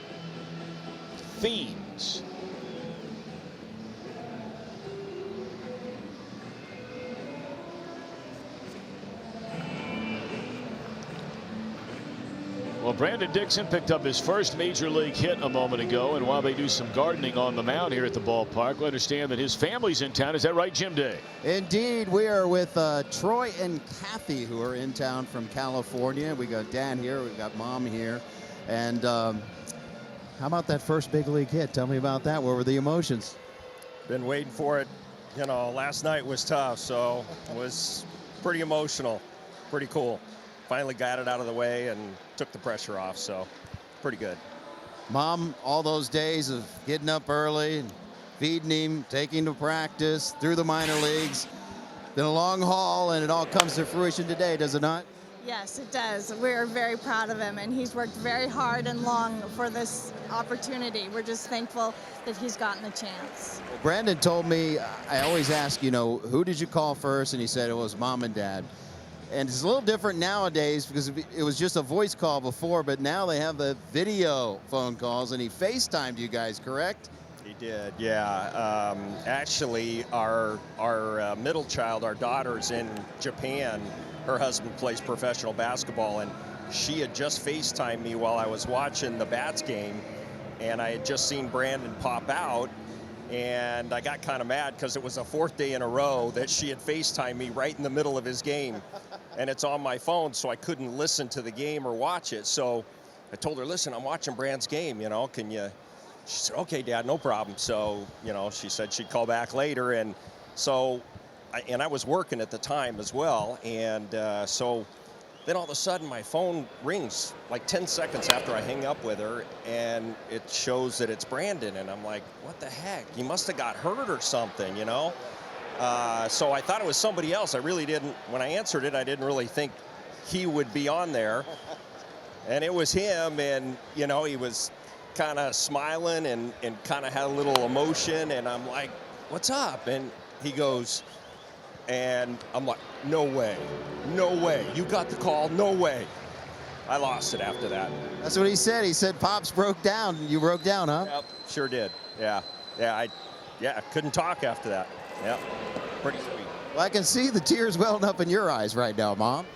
Yes, last night with everything that he went through last night, every time he got up and out there, it was very difficult. And today when he got the hit, you know, you wait for this your whole life, and you just hope and pray that he stays healthy and that he gets the opportunity. And then when it comes, you're speechless. Well, you guys are going to have all kinds of a party, I know, in San Diego, because that's the nearest Major League ballpark. There's going to be a lot of people, right? Yeah, we've already just, our phone's ringing off the hook of people that are going to be there. So, yeah, he's going to have a ton of people that he played with, a ton of coaches, family members, friends, you name it. Yeah, it's going to be, that'll be a lot of fun. Congratulations. He's a fine young man, by the way, and nearly made the club out of spring camp, and hopefully a bright future. And great job raising your son. Thank you, actually. Thank you so much. That's her. That's her. No.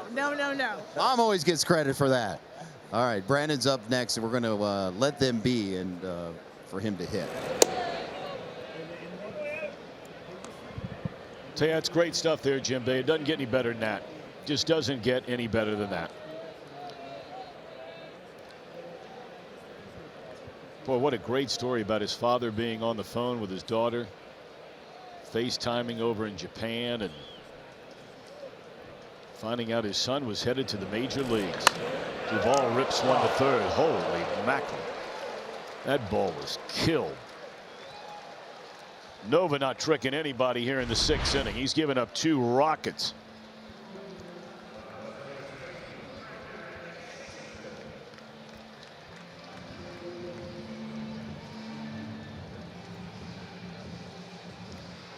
Well, the mom and dad have made this long haul from California. They're here to see his first major league hit. Why not his first major league home run? Why not? Dixon waiting, and he went around, fooled on the breaking ball. That's the second time in 3 at-bats that Nova has done that to Dixon, when he's up there looking dead red and just spins one on the first pitch, and he waves through it both times.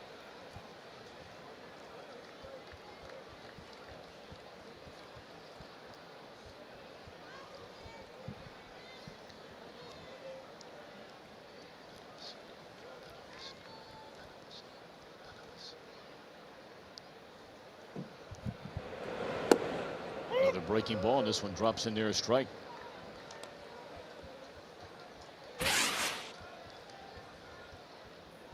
So mom and dad checking it out. Their son in the hole, no balls and 2 strikes. Waiting for that FaceTime call. Yeah, it'd be just like Sis to call right in the middle of the game. 3 straight breaking balls. Well, you just think how many thousands and thousands and thousands of pitches his mom and dad have sat and watched their son play. And for the first time, they're now sitting in a major league ballpark. Must just be surreal.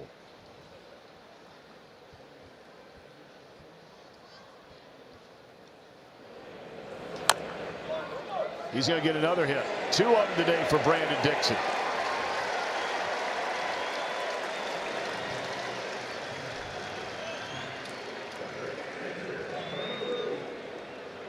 It's good stuff.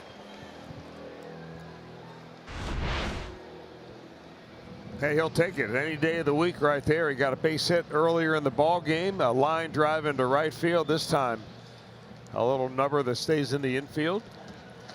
And that will be all for Ivan Nova.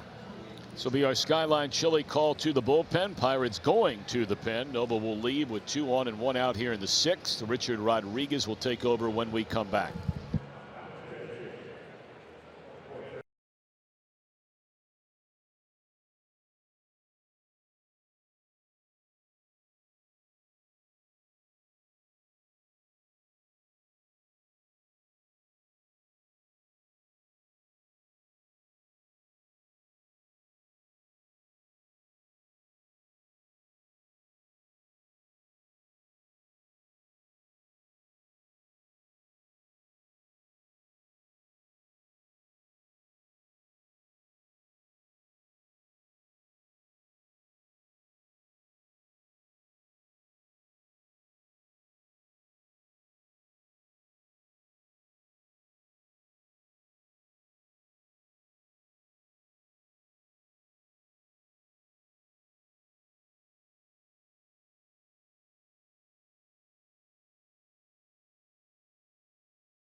Rodriguez, a right-hander that will take over for Ivan Nova. Nova down by 5 at one point, down by 3 after the home run by David Freese, and now Rodriguez in for the 15th time this year. He throws a lot of strikes. He's got 30 strikeouts and only 2 bases on balls and an earned run average in the mid 1.5s.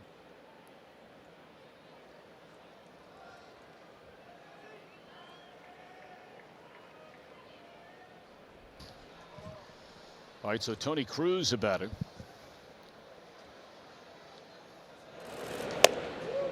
Reds batting in the 6th inning with a 3-run lead. 5 runs, 7 hits for the Redlegs, 2 runs, 4 hits for the Pirates.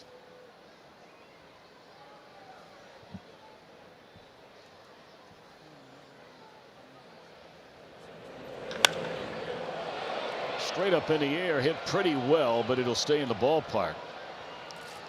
And the runner will advance 2nd to 3rd, but 2 are out in the inning. So now Castillo will be taken down for a pinch hitter.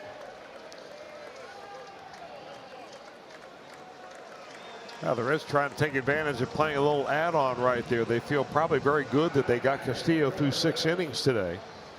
And Joey Votto coming out of the on-deck circle. So Castillo goes 6, allows 4 hits, 2 runs earned. He walked 2 while fanning 5. And now the Reds will turn it over to what has been an exceptional bullpen. And apparently it will start with David Hernandez. He's the one getting loose in the pen right now.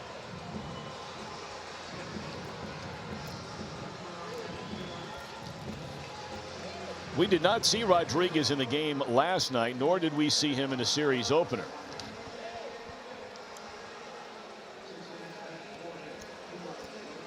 Boy, still waiting on Votto to get in the box. This is the catcher. Is Votto was sort of standing out there, decided, okay, well, we'll walk through whatever defensive signs we need to give him.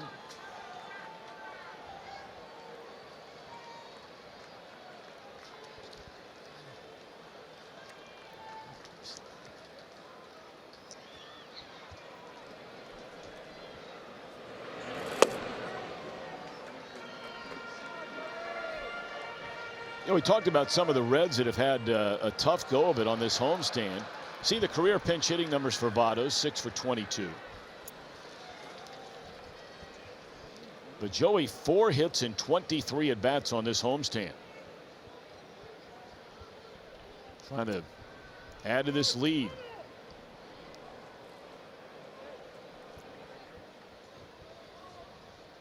They aren't even holding the runner on at first base, and Rodriguez takes a look over there at Brandon Dixon.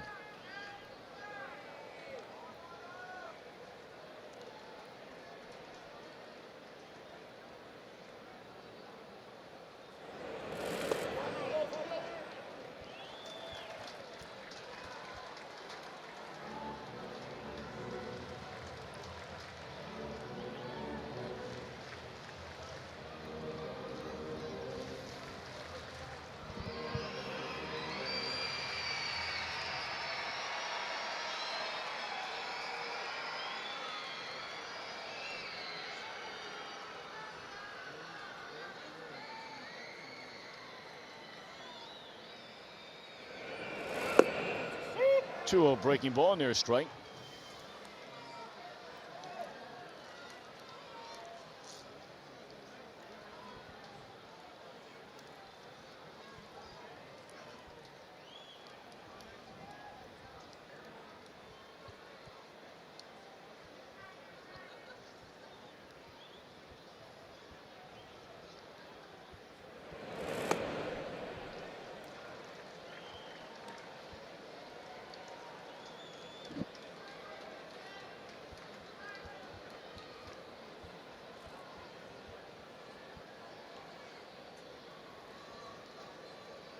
That's what you were talking about last night, Chris, about guys, you know, technically not allowed to step out of the batter's box. Here's a pitch, and a 3-1 pitch is in there. You were making reference to that last night. I can't think it was Cervelli. And I mean, that pitch was taken, and Votto is clearly way out of the batter's box, not once but twice before getting back in there. Yeah, Votto's a little unpredictable when it comes to that, because sometimes he stays right in the batter's box, basically in his same stance. Other times he'll take a little extra time. And he draws a walk.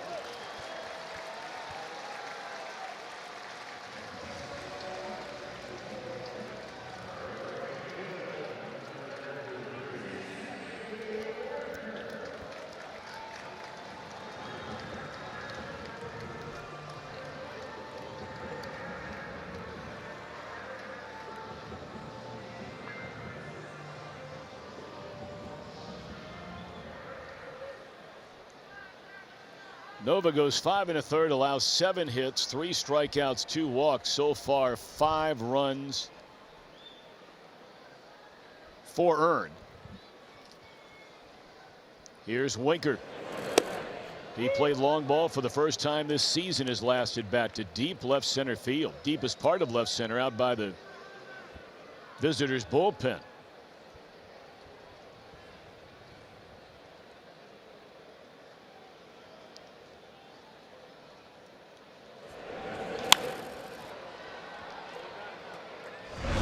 He hit this ball a long way. Well, he really went with it. It wasn't all that bad of a pitch by Nova standards. I mean, it was on the outer part of the plate, maybe a little elevated over the knees.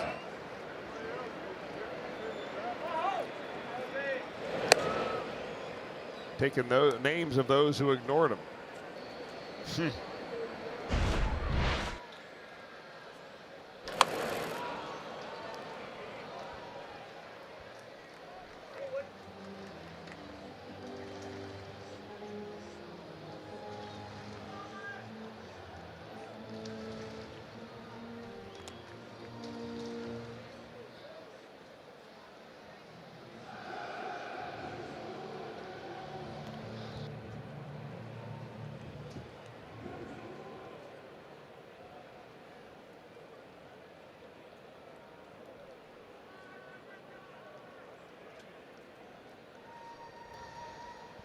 No balls, 2 strikes, still on Winker.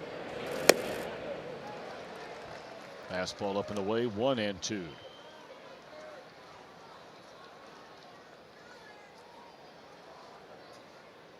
Shebler, the runner at third base. Dixon on at second. Joey Votto, a pinch walk, is leading at first.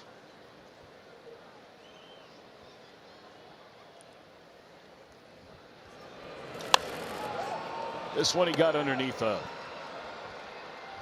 And Rodriguez called off by the charging Dickerson. The Reds leave him loaded.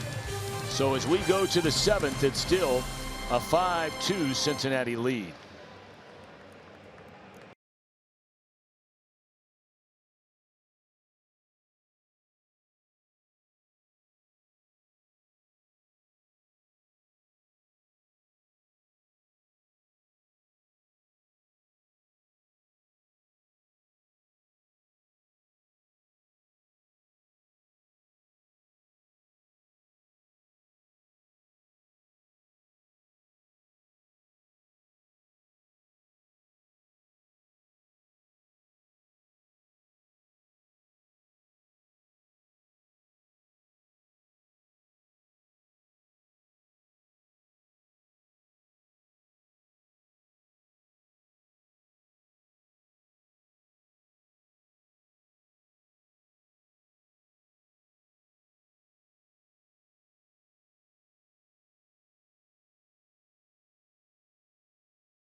Came into this one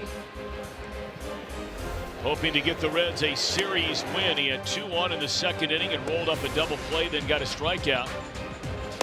He would end up allowing a 2-run home run his final inning in the 6th, but you know, back with Chris Welsh and Jim Day, Chris, at the end of the day, I mean, I think the Reds feel like if they can get Castillo 6 innings and you give up 2 runs, they'll take that all day, every day. Get anybody 6 innings on this pitching staff, and you're happy about that. But he really was in control today. I mean, once Jeanette hit that grand slam home run, you could see him be a little bit more aggressive, but I think he was trying to be around the strike zone more, wasn't trying to be cute with his off-speed stuff, and he did a really nice job. So he kind of set the pace for a good getaway win if the Reds bullpen can hold on to it.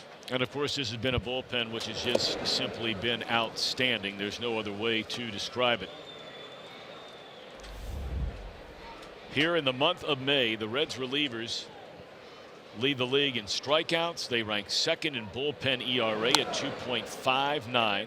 That's spanning 90 innings, which, by the way, they've thrown the most innings of any bullpen in Major League Baseball since May 1st as well. Only the Brewers bullpen at 2.56 has been better than the Reds' 2.59 here in the month of May.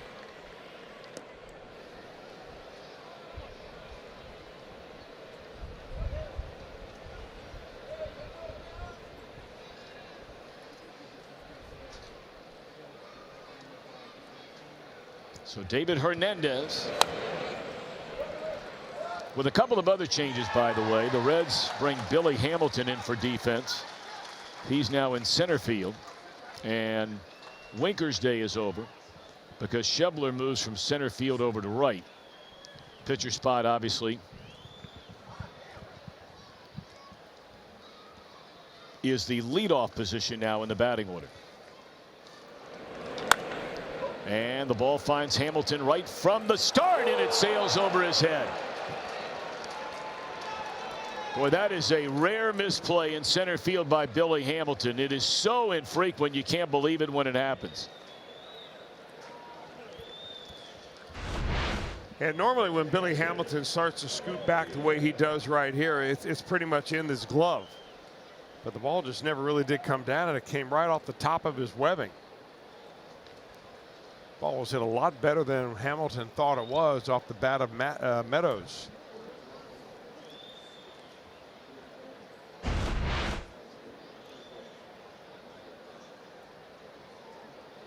Well, now all of a sudden some work to do. That looked like an out, albeit a hard hit ball.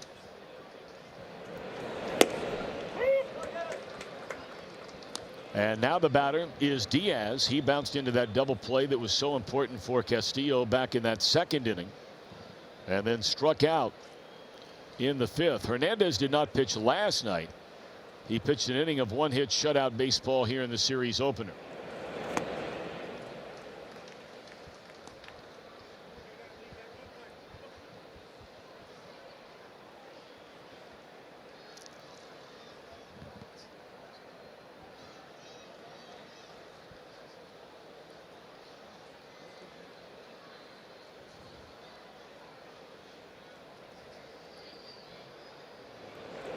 Got him swinging, and that takes care of Diaz for the first out of the inning.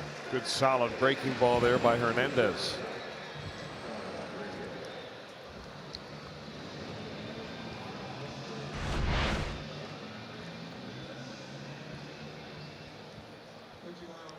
It's one of those pitches we were talking about the other day, Tom, about it comes out of the pitcher's hands appearing like it's going to be a strike, and then by the time it gets to the catcher, it's just a couple of inches off the ground.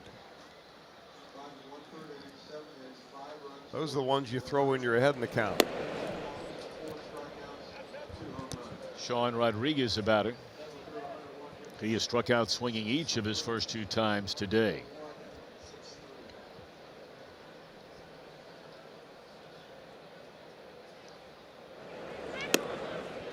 Two and 0.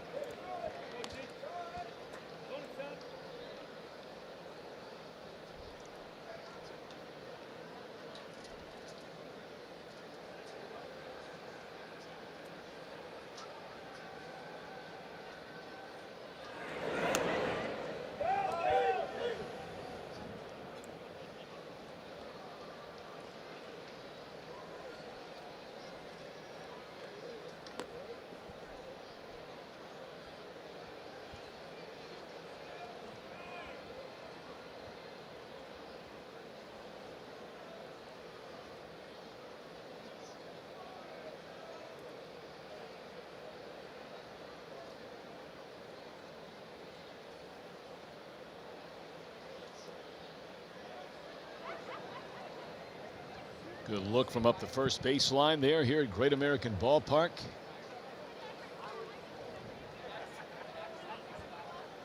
Boy, what a day.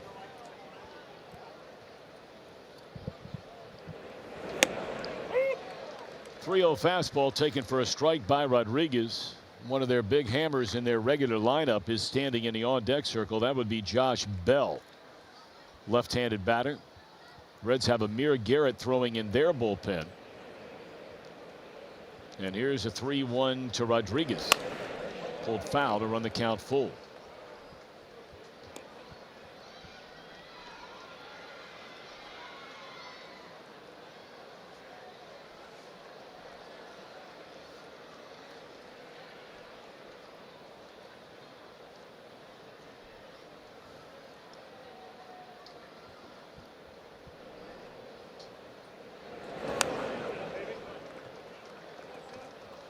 Still 3-2.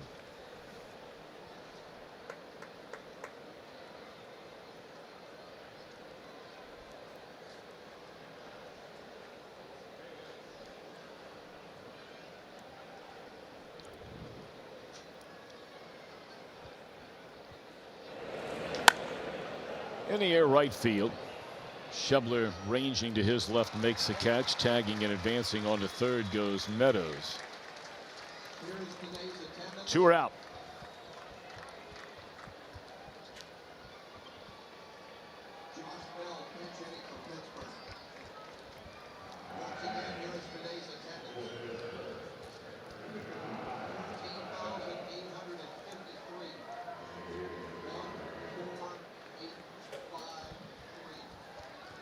So once Bell is announced, Jim Riggleman will summon for the left-hander Amir Garrett.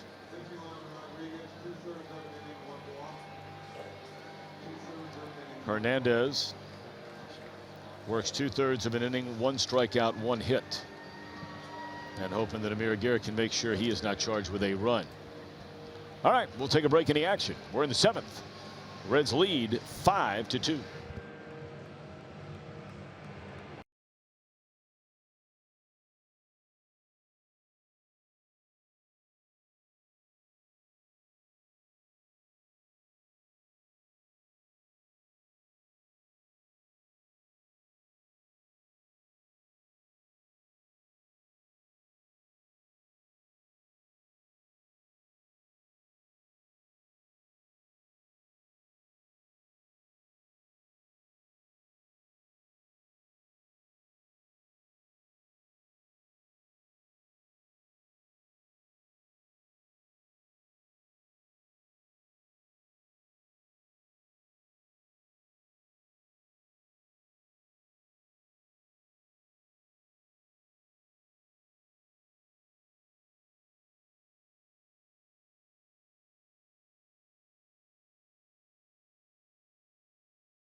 The pinch hitter in Josh Bell. I had said left-handed batter. We've only seen him bat left-handed in this series. He is a switch hitter. Now you look inside some of the numbers and you say, okay, well, you know, right-handed he is hitting significantly higher, obviously in far fewer at-bats, nearly 199 to be exact. Bell has not homered from the right side. He only has 3 of those this season. All 3 have been as a left-handed batter. Yeah, I think their time you probably go with scouting reports and maybe history a little bit more than just what he's done this year. You're right about the small sample size, but historically he's not that much different. Now Garrett of late, for whatever reason, as great as he has been this season, and he's been great, but he has been wild here lately.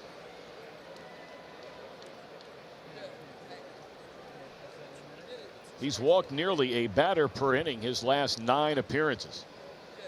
And there you see 10 walks in 27 innings, but 8 of those have happened in the last 8 games.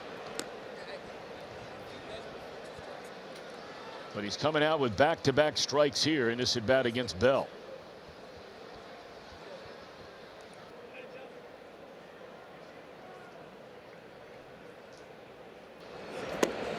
And boy, that's taking care of business right there. So Jim Riggleman brings in Garrett. 3 pitches. Good night to Josh Bell.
Saturday on the 9th, the first 20,000, you get the Scooter Jeanette bobblehead presented by Dynegy Energy Services. You can see it for as low as $12. Visit Reds.com. And speaking of Scooter Jeanette, Scooter's Scooter. Last year, the Reds presented Scooter with this beautiful scooter after he had that memorable 4-home run, 10 RBI game. Well, Scooter turned around and donated that to the Reds Community Fund.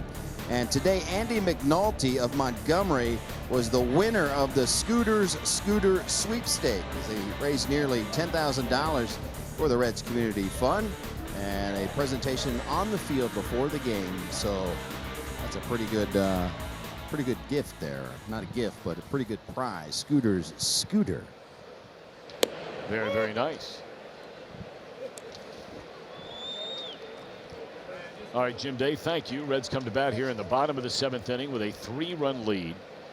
One-time highly regarded prospect as a starter, Tyler Glasnow, now working out of the bullpen. And he comes on to replace Rodriguez and takes care of Peraza. On a ground ball to the right side, Josh Harrison.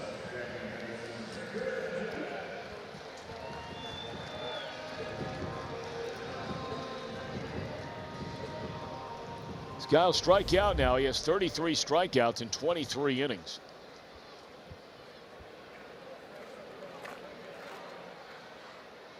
He has given up at least 1 run in each of his last 4 games.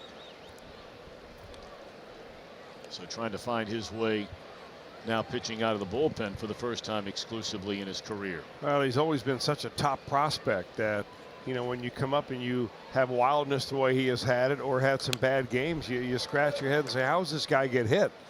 Because on paper his stuff rates very good, but it basically comes down to what it does with so many young, well-armed pitchers. It just command of that fastball. Even out of the bullpen, he's walked 13 in 23 innings. There's a lot of base on balls, like 5 per 9. Well, he tied up Scooter there, running that pitch up and in. What a great reaction, though, for Scooter Jeanette right here.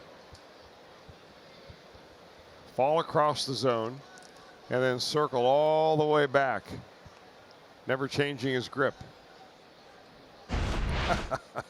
Gotta love this guy, man. He has a lot of fun when he plays. Yes, he does. He has a lot of fun, period. It's a foul ball.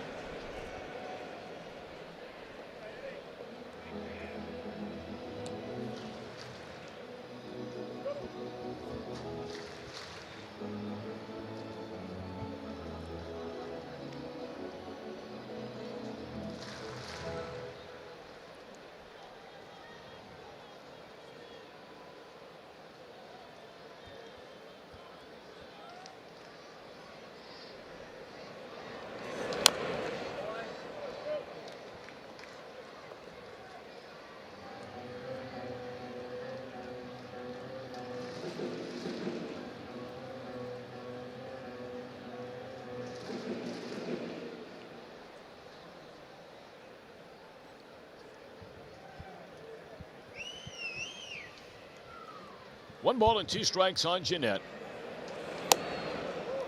Well, that's a power fastball indeed, but it misses.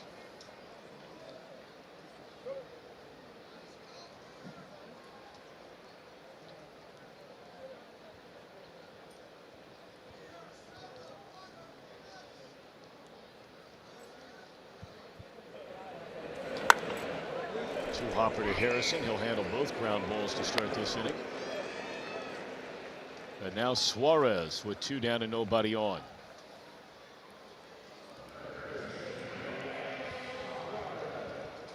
Step up to GMC with nearly 4,000 purchase cash on an Acadia Denali when you finance through GM Financial.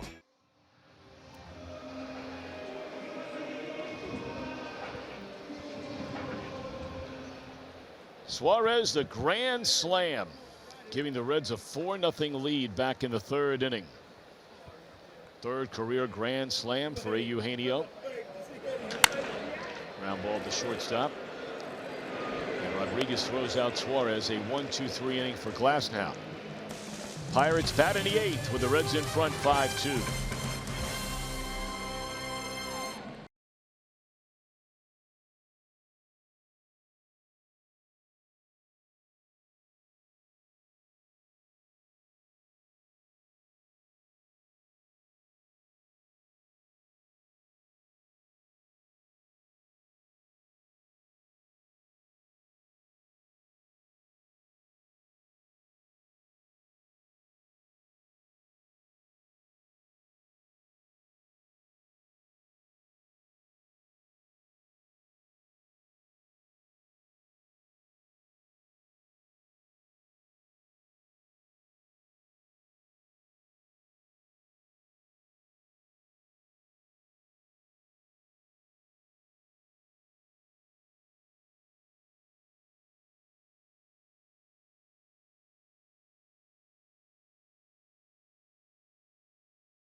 Luis Castillo's 6 strong innings. A 4-hit, 2-run baseball, allowed a 2-run home run in the 6th inning, and that was the only damage against him. But his offense gave him some wiggle room in the 3rd with the bases loaded.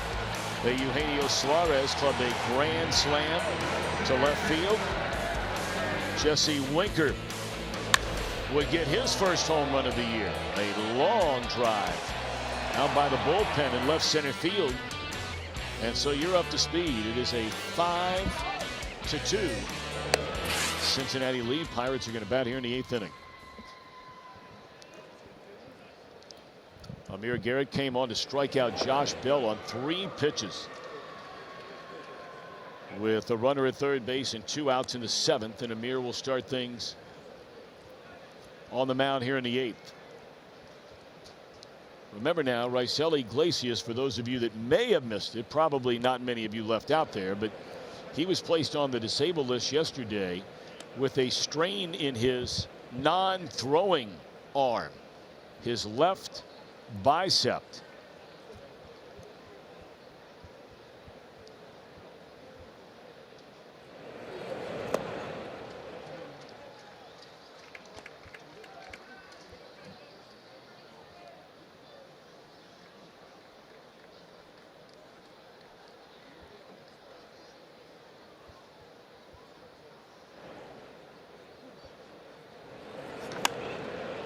High fly ball into left field. Harrison retired, 1 out.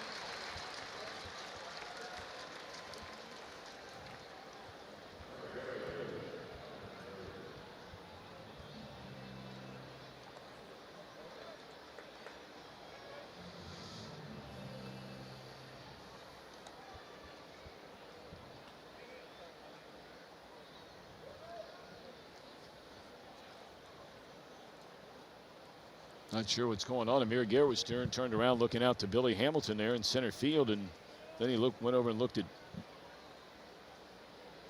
Duvall and left. And he's back out there on the mound, and ball 1 to Adam Frazier. Frazier's been on twice, getting to start today in right. Single to center in the 1st inning, grounded to short in the 3rd, and walked and scored on the 2-run home run by Freese in the 6th. Freese is on deck.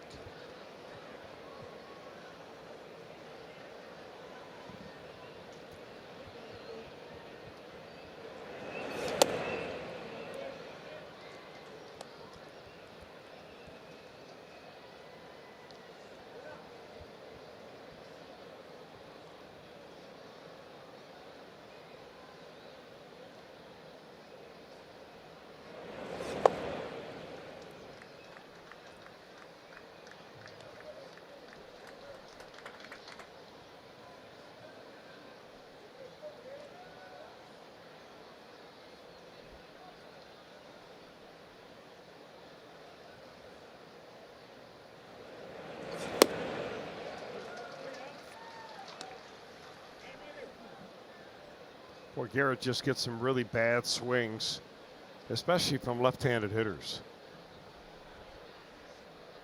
The more he is pitched out of the bullpen, the more he relishes this role. Strike 3 called, and Frazier knew it. I mean, they're just not picking the ball up off him.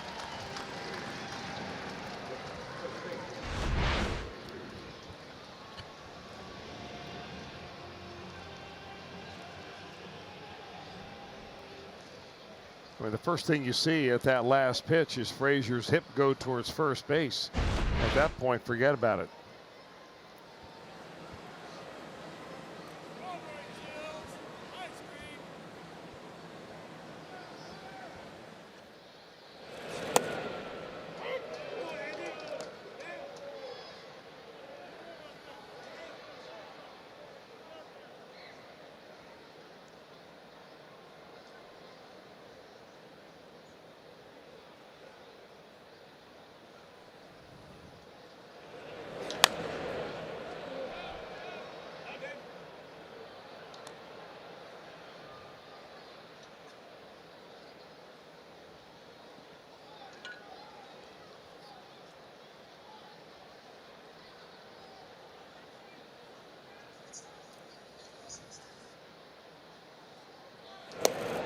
Swing and a miss, and that's all. What an impressive 8th inning. An impressive 4 outs for Amir Garrett. Reds lead by 3.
For the start of every game on Fox Sports Ohio, we call it Reds Live, presented by Ray St. Clair Roofing. And we mentioned tomorrow night, start of a very long road trip, 9 games, 10 days. It begins in Denver, Colorado. 8 o'clock, Reds Live gets underway Eastern Time. Sal Romano, John Gray. 8:30, it'll get started on Saturday night. And then 2:30 in the afternoon, Matt Harvey gets a ball against Herman Marquez in the series finale. A couple of Tylers on Saturday, Malley v. Anderson. So 3 different start times. In fact, it's going to be like that for the first 6 games of this road trip. The 3 in Denver, and then there's a Memorial Day Monday game in Arizona, night game the following night, and then a little bit earlier starting time for the day game on Wednesday afternoon.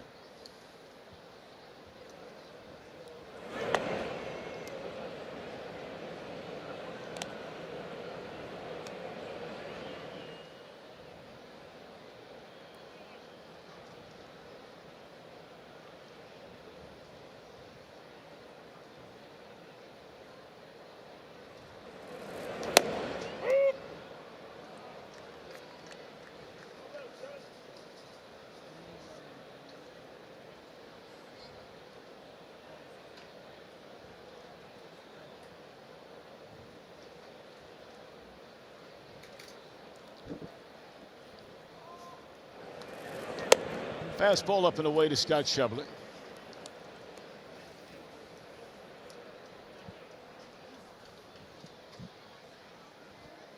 Schebler today is 2 for 3. Had an infield hit in the second. He popped to third in the third, and then had a single in the center field in the 6th inning, and he is out of there on strikes to start. Boy, Glasnow is. This is the best we've seen him. I don't care if it's 4 batters or not. I mean, he is coming after people out there on the mound and throwing strikes. I think the long-range plan for the Pirates is to, get him back to where he should be, and where he has shown some incredible games down in the minor leagues, but it's never translated here at the big league level. So they're trying to get him back to that level. Maybe it's confidence, maybe it's delivery, and move him eventually probably from the bullpen to the starting rotation again.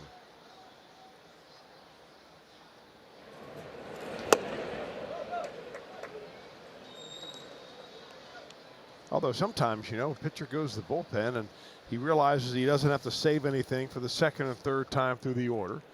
Doesn't have to fool him the first time. Sure. It can just come right out of the bullpen with guns a-blazing. And This guy threw enough strikes. I mean, this guy's got a look of a closer. But you got to throw strikes. And of course, the way that the entire Major League Baseball pitching landscape is morphing. I mean, he may be perfect in a bullpen to come in and pitch 2 or 3 innings, throwing 99 miles an hour rather than giving him a start every 5 days where he's got to save something. Boy, that was overwhelming for Duvall. I think 98, 99, and then a little slider on the corner. I mean, the slider really doesn't even have to spin much. Just take a little bit off of it.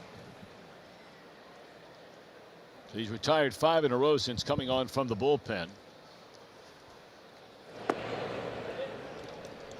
And here's Dixon. A 2-hit game, his first 2 major league hits today for Brandon Dixon, and Jim Day was visiting with his mom and dad in from California, and obviously making a return trip out there, not all that far from where he lives.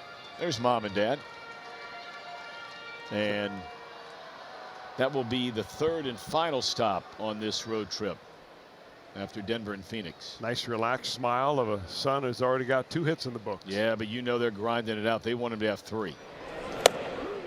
You know that.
That ball is hit hard, and it's going to fall in.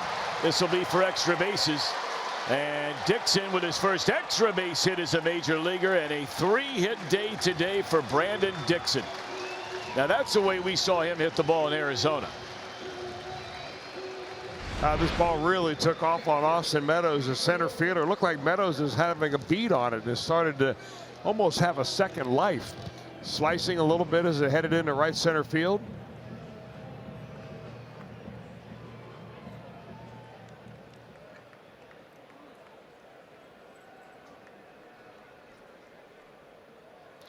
Good for them. Boy, good for them. Yeah. And good for him. I can't wait to see the crowd he brings out to the ballpark in San Diego. We'll be there on a weekend in San Diego.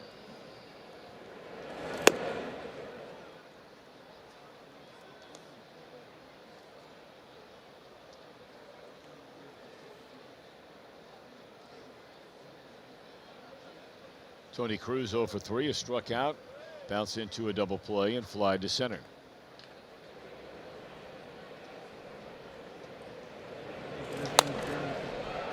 Hit hard, but at the right fielder, and that will end the inning. So the Pirates will come to bat in the 9th. Reds trying to close it out and win this series. A 3-hit day for Brandon Dixon.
Sports Ohio brought to you by Geico. 15 minutes could save you 15% or more on car insurance. And by Toyota. For over 30 offers, visit buyatoyota.com. Toyota, let's go places.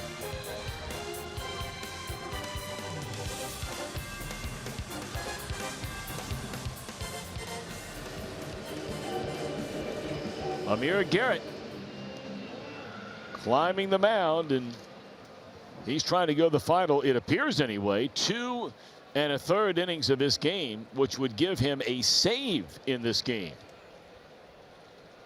You know, Jim Riggleman's not appointing anybody as the guy to be the closer in the absence of the, as of yesterday, disabled closer Raisel Iglesias. Not only has Amir Garrett not had a save this year, Amir Garrett has never had a save in his professional career. He had never pitched out of the bullpen until one game in Pensacola 2 years ago, one game in Louisville that same year. And then he pitched in 2 games out of the bullpen for the Reds last season. Everything else has been a starter, including this year as a reliever, exclusively for the first time.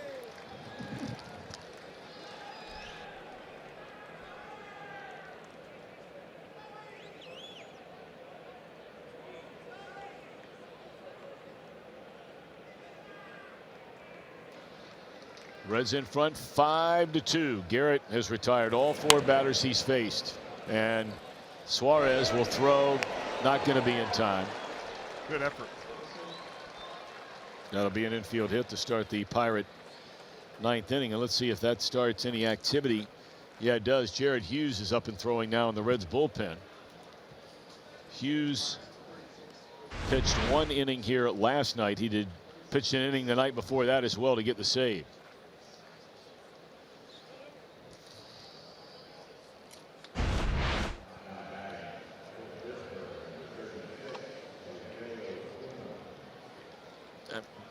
Apparently, Clint Hurdle must have thought what happened here the other night was a complete mirage, because does my memory serve me that Colin Moran hit a home run off Amir Garrett?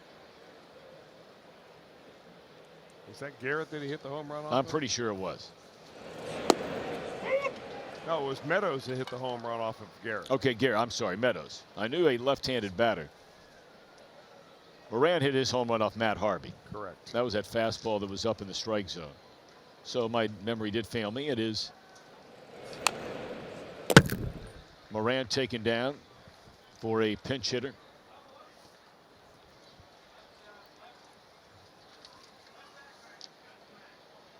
Moran only has 8 at-bats this entire year against left-handed pitching and just 1 base hit.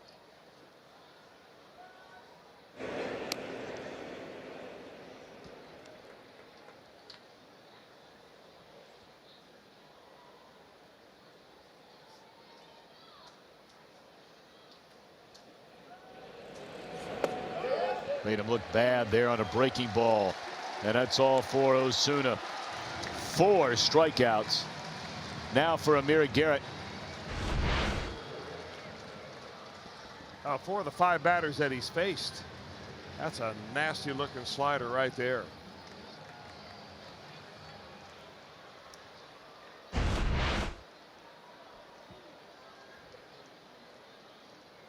Four of 6.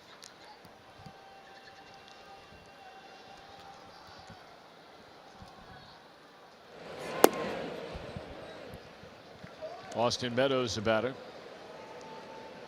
Tell you, this has really been a nice start for Meadows. I mean, we'll see where, you know, kind of he is and where they are and all that kind of thing when we see him down the road, and it will be a while. But Meadows, with 2 more hits today, now has 10 hits in 24 at-bats since they brought him to the big leagues. This has been their #1 guy until injuries really slowed him down last season. Was off to a big start at AAA this year, and then Marte got hurt. I don't think the Reds see the Pirates until like the middle of next month.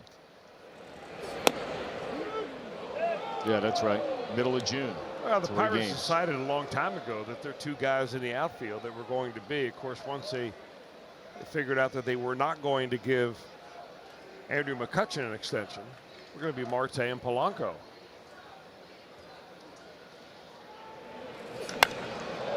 That ball is killed into right field, and it's a one-run game on a line drive laser by Meadows.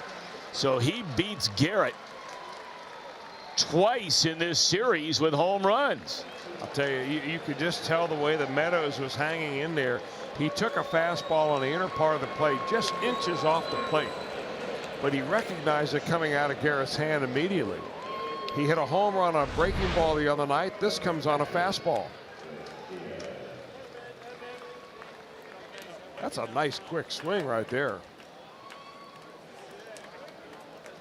Hey, if I'm the Pirates, I got to be pretty excited about this young man. You kidding me? Well, Amir Garrett was given a chance by his manager to try and pick up his first career save, and he gives up an infield hit and then a two-run home run. And in sprints Jared Hughes to try and pick up the save, just getting one out. We'll be right back.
Sports Ohio Instagram. Get highlights, player reactions, game insights. Follow Fox Sports OH on Instagram.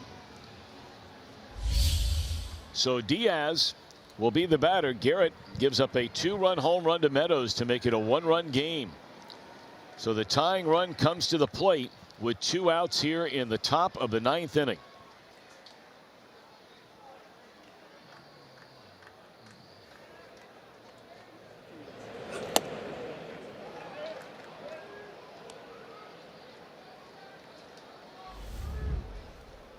And there's one out in the ninth inning. I beg your pardon. I said two. There's only one out.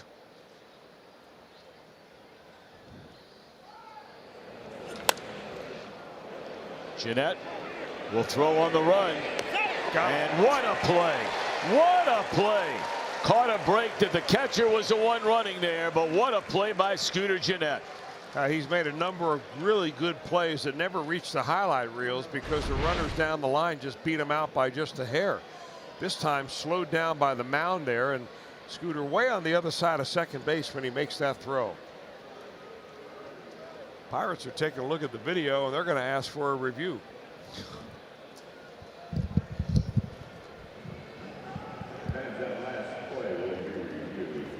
I mean, at this point in the ball game, what do they have to lose, right? Very close.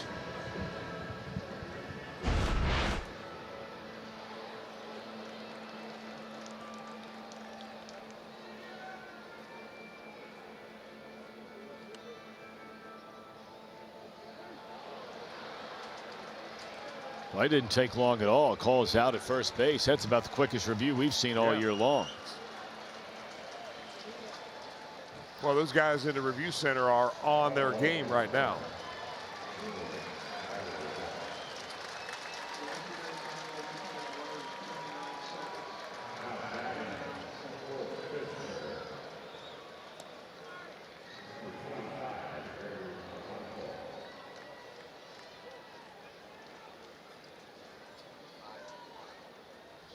All right, so Gregory Polanco will be announced as the pinch hitter. Left-handed batter.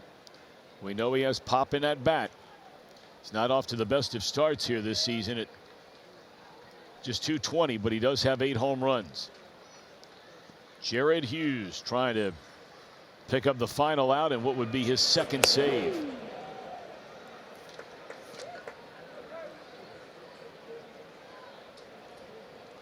I think this is in a bat where the hitter's strength is the same as the pitcher's strength. Both of them like it down in the zone.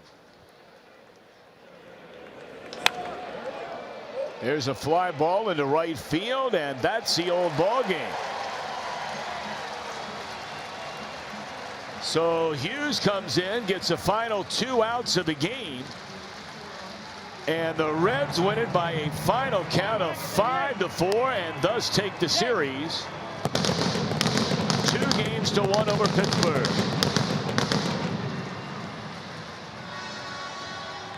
So that's a nice way to be on your way, headed for a lengthy road trip to Denver, followed by Phoenix, Arizona, and then San Diego. We'll be back with more as the Reds win it 5-4 in just a moment.